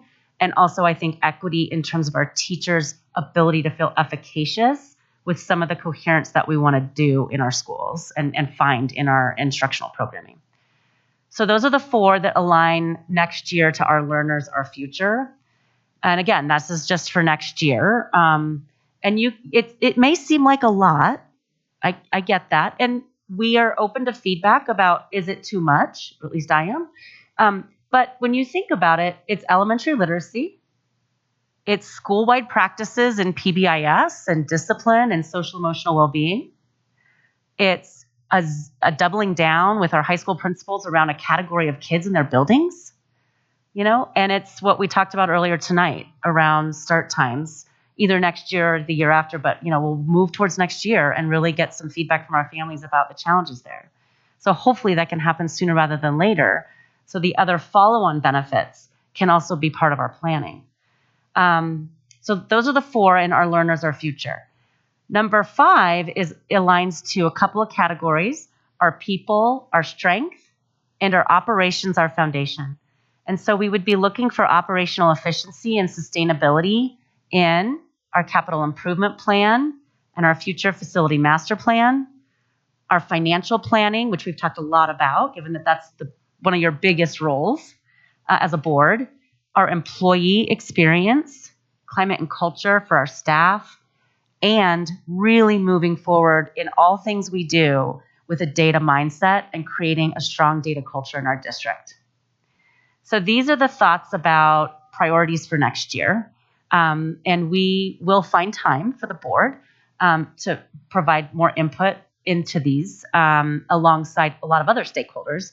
We did share these with principals on Tuesday, well, with all leaders in the district on Tuesday, and told them that we would find additional time to provide feedback. But we're really in the introduction phase right now of just giving these to people, sharing them out, putting them on the table, and we've been open to revising. We've already revised them a couple times based on some feedback, and we'll be doing so over the next 6 weeks so we can try to get them nailed down.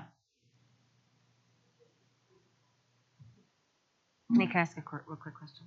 Yeah, go for it. So with our stakeholders that we're reaching out to with teachers and administrators and principals, we also have parent groups that meet regularly with staff. So we have the dyslexia parents. We've got the GT parents. We've got the special ed parents. I'm hopeful that those people would also be introduced to what we're talking about, because they have the pulse on their parents and their children. Because for reading, for example, I know we've all gone through this dyslexia it's not an experiment, but experience. Experiential. Thank you. And so, and we know that SPED families have issues, or not issues, but would like to have a voice at the table. So I'm just thinking, how do we use those parent groups to kind of bring voice as well? Because they we send our children to school and then they come home. we have to deal. So I think those would be important voices to be at the table as well, looking at these different components, and having that, because I also think about high school graduation, having the conversation between principals across articulation areas might be an interesting small group as well, because we know when they start ninth grade, they may not be reading, so they can't access, and so that pulls them back. So just the continuity of learning might be interesting as well. I know we may not have all that time, but those would be my suggestions. And certainly we would want to identify those as important. We want to identify that as important stakeholder groups for the 3-year strategic planning process. Right. Yes. Mm-hmm. Did you want to say anything in response to that? I just appreciate the suggestion, and I think we do want feedback on not just the bigger plan, but the priorities. We want to get them right for next year, and so I appreciate the feedback and the ideas and suggestions. Thank you. Other questions, please? What is data culture? Oh gosh, geez, Miriam. So I'm not a researcher. Carol Eaton is not here tonight. But I would just say it's a culture in an organization where decisions include the process of looking at appropriate data to guide the ultimate decision and direction. I think it was one of the things that we heard from the review of academic functions. I think it was that review. But when we sat down, and one of the challenges that was listed was sort of, who has access to what data and in what time frame to make what decisions. And so I think part of, at least what my take on this would be, how are we creating those kinds of, whether it's systems or ability for people to communicate with one another, or a consistent set of, we are going to provide X, Y, and Z to all schools so that these decisions can be made, or whatever that is, to make it something that all schools have access to. And then as a district, that can inform how we move forward. Yeah, I mean, I think Stephanie's point is that the first step in creating a data culture is making sure you have access to data. It's huge. And we have gotten a lot of feedback through the review of academic functions that people they're searching all over to find the data they feel like they need as they're making decisions. And so we've got to get that more streamlined for people and be in service of our schools and our departments too. I mean, I think data is just as important for our operations, as it is for our schools. And to that point, it's also about behavior change. So it's about the structures, but also the orienting people and ensuring that it just becomes part of a continual improvement sort of mindset. Please. I think when it comes to data, I obviously I had that as a design piece, so I think it's important. At the same time, we have to be really thoughtful about the data that we provide, because often I think educators feel like they're drowning in data and they don't know what data they're even supposed to be looking at. And they are creating data of their own that is often not taken into account, but is more authentic and is often, frankly, more reliable. Not always. I have certainly seen, things that teachers are gathering that I'm like, really? That's your standard. So I get that. But I think, I've had several people, including Jaime Aquino, say that they were glad that I questioned some of this data, that I'm like, I'm sorry, but I just don't think the CMAS is the be all and end all. I don't think that you should throw it out completely. I think it has its place, and MAP scores and all of those things. But I think we need to not inundate teachers, and we need to allow them to use the data that they're gathering from their own students in their own classroom in real time. So I want to bring us back, because one of the things that, and I am so sorry, I've been calling you Tracy. I've just is that okay? I've been calling people by first names this evening as well. Okay. And so I find it I find it comfortable, and we're in a study session, but I will follow my board president's lead and letting her tell me that I should be using President Schooley instead of Stephanie. And so I'm happy to adjust, but we've been pretty informal this good. evening, and I will learn the protocol, but as Tracy Superintendent Dorland shared, the purpose for presenting tonight, because she really wants you to have an opportunity to digest as you're seeing these for the first time, is to ask questions, clarifying questions about the priorities. And there will be an opportunity outside of tonight's meeting, yes, to, okay.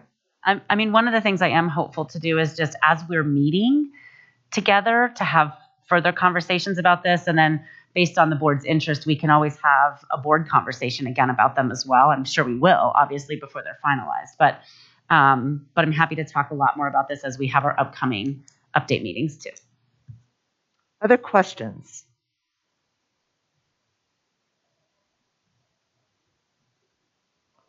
Okay, can I switch back over and then I'm going to take that back from you. Thanks.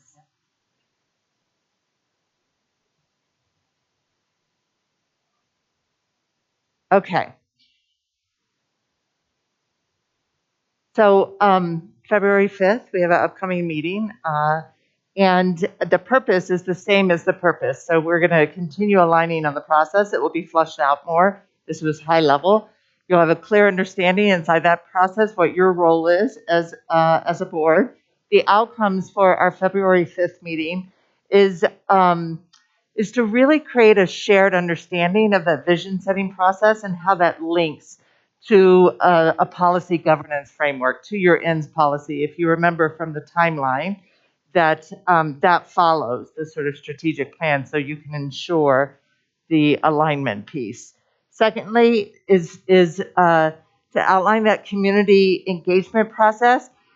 What I heard tonight, and we'll want to check, is that what you all are interested in is having something to react against. That it's not, we're just going to create from nothing, but that we're going to take a stab at it and give you an opportunity to react against that. And then finally, and we know we likely are going to have some additions here, but we started with the Jeffco because that was your de facto strategic plan, the Jeffco Generations Plan, is to reflect on that at that high level so that it will inform the forthcoming strategic planning process. Any questions about our work together on February 5th? Anything that's missing for you? I don't think it's necessarily missing, but one of the things I think that may be helpful, considering some of the conversation that we had tonight, is if there are, so can you just outline, or can we talk about what should be the process of board members as we reflect? Sometimes it takes me hours, if not days, after something happens, and then I'll be like, got it, the idea came. What can we do to help inform, especially the outcomes? Because what I don't want to have happen is that we have an entire day that we've dedicated away from our families, jobs, et cetera, and we have the wrong outcomes, or we haven't quite hit the nail on the head in terms of the outcomes. So I'd like to have everyone have some time to sit with it so that we can make revisions and make sure it's what we all need moving forward.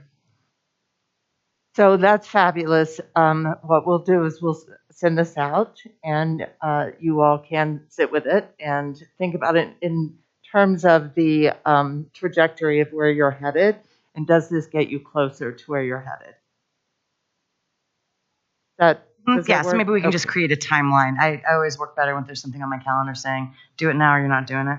So perhaps that's something I can follow up with each of you on, and make sure that we have feedback in a way that's going to help you then to be able to move forward creating the agenda for that day.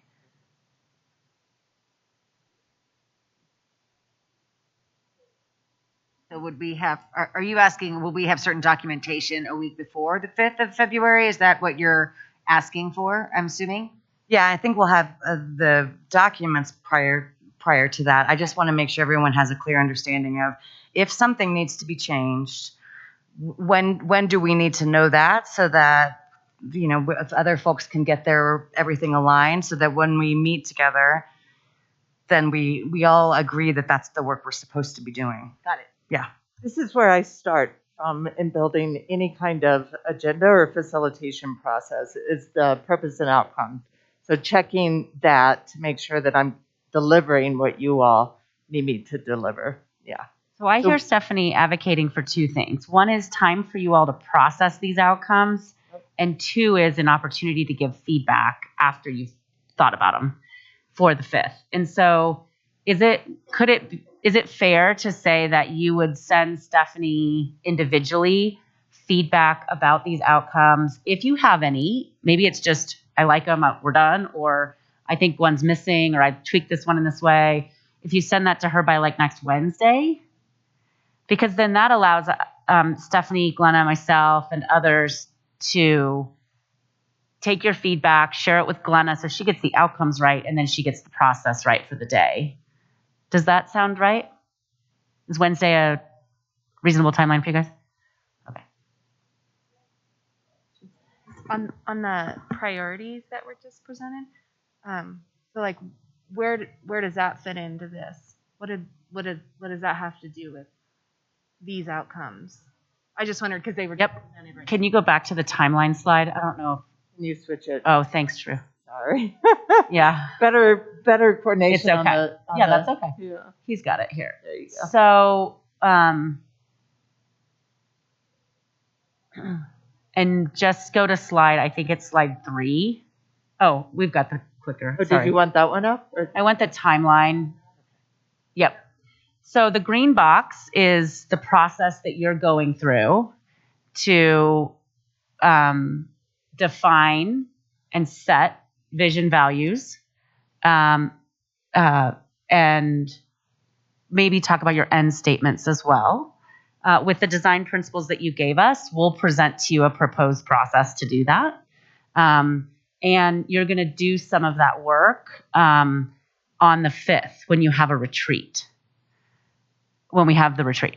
What you just saw from Glenna, the outcomes that we're going to send you are sort of like, here are what we think the outcomes for your day together on the 5th need to be.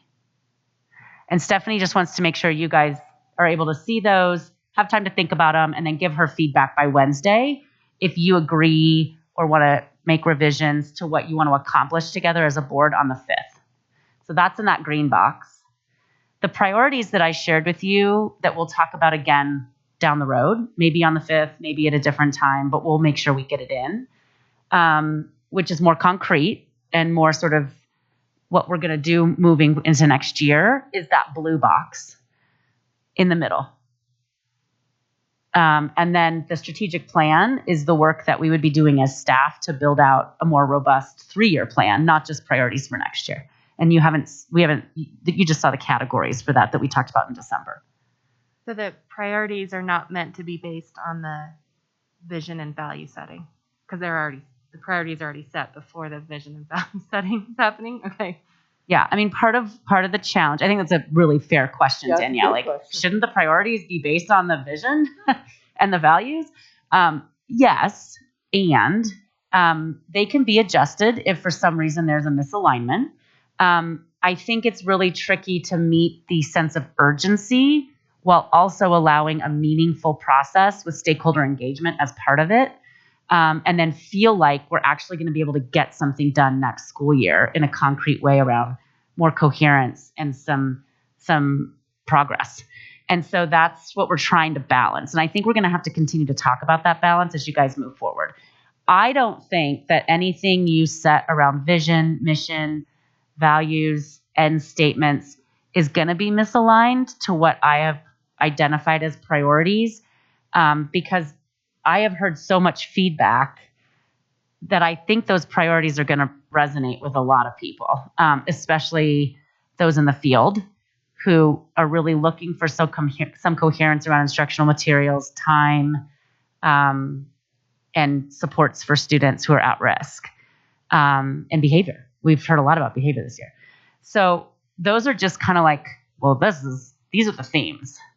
And if for some reason the work doesn't align once the mission and vision is set, we will adjust. I think that is kind of a tricky part of what we're dealing with, Glenna, is just the urgency versus the process. Yeah, you're balancing having something directionally to move towards for next school year, while at the same time building a 3-year plan.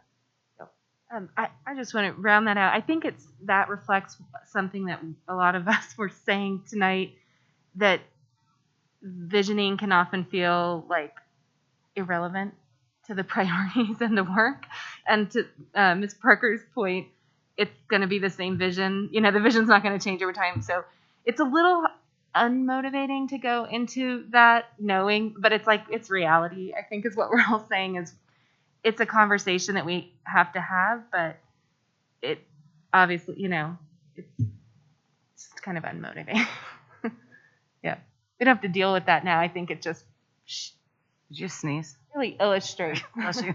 why visioning, that green bar is, I don't know what the right word is, but Yeah, I hear what you're saying, and I think part of it, well, one is that trying to balance that whatever it was Dr. Aquino said, that moving forward with urgency, but in a smart way. That's not what it was, but whatever it was.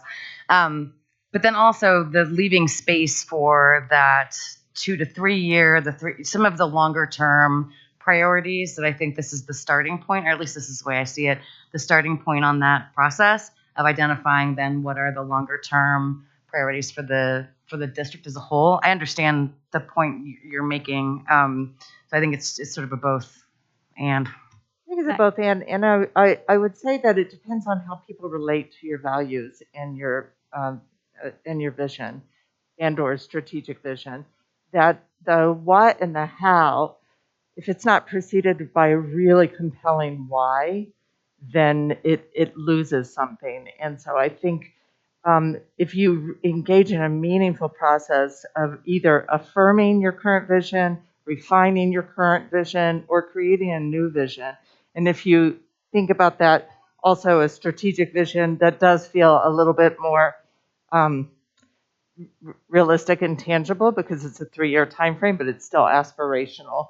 And then the values, your values are where you start and end from. Those are critical. And I think listening to your community about what it is that they value and then finding that common intersection, creating a shared set of values that are going to guide you is very, very important, in addition to the what and the how. Please. I just, I don't want the board to feel like what they're about to do isn't inspiring to you or doesn't have the possibility of having impact. I actually think an organization that doesn't have a shared vision, a shared mission, values that we actually hold ourselves accountable to living on a daily basis is a real problem. And for you to even just look at what it already says and either affirm it or decide, that doesn't necessarily fit post-pandemic and where we're at as a community right now, and engaging in a conversation with I think it's an opportunity to engage the conversation with our community around what do you want for your kids? And how do we set a vision for that over the next 3 years? And I do think this thing that Glenna keeps talking about around 3 years is tangible. Like, I think it really sets in motion, what do you want? What do we want to accomplish in 3 years? So I do think there's this piece of like, okay, vision, mission, values. I get that. But I'm just looking at our values right now, and we'll get all this information to you guys so it's at your fingertips. I know you can find it on the website and all that, but we'll get it to you so it's at your fingertips. I'm not sure that I see a whole lot of student-centeredness in our values right now. That's a judgment statement by me. And you may see it differently when we dig into the work. But I just think the conversation that you had tonight, I wrote down, when we asked you about your design principles, you guys said connected, student-focused, student-related, authentic and reliable, data-driven, achievement-oriented, a balance of realistic and aspirational. And those words are really powerful and not at all represented in what we currently have. And so there is, I think, a big disconnect between what our elected governing body is saying they want from us as staff in service to our kids and what's currently on paper. And as your superintendent, it's really difficult for me to align to what's on paper currently when the conversations you're having as our board are very different. And when the conversations you have with me in terms of your interests, I've talked to almost all of you about what are your real interests, are very different from what's on paper. So I would like for you to task me. I would like for you to set an inspirational vision, mission, and values for our district. And I'd like to do the work to bring that to life for our community with you and with the staff and with our families. And I just don't want to walk out of here with you guys feeling like your next steps aren't going to be impactful, because I actually think it's the heart of the work. And it then is like all of our jobs to make sure that it becomes something we live up to. And that inspires me. So I hope it inspires you. I'm going to wrap up. So you all have been here since, I think, 3 o'clock. Thank you for that. It was beautifully said, really beautifully said. So our next steps will be, if I could switch over back, sorry. Thank you.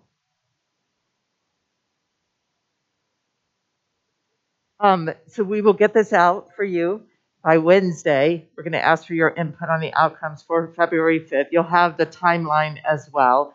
And you'll get that to Stephanie, and then you'll feed that back to me. Okay, great.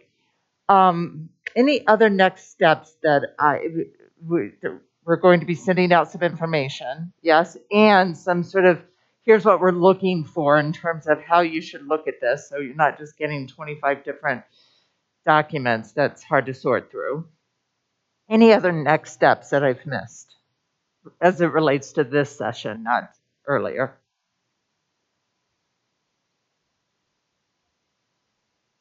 Okay. All right, board members, if there are any other, I just want to make sure before we adjourn for the evening, any other last comments, thoughts, accolades for everything? No.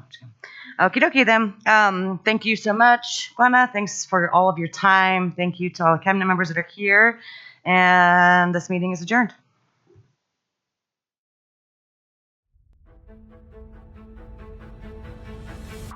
I'm living right here and now, and I don't want to miss out. Is this what life's all about?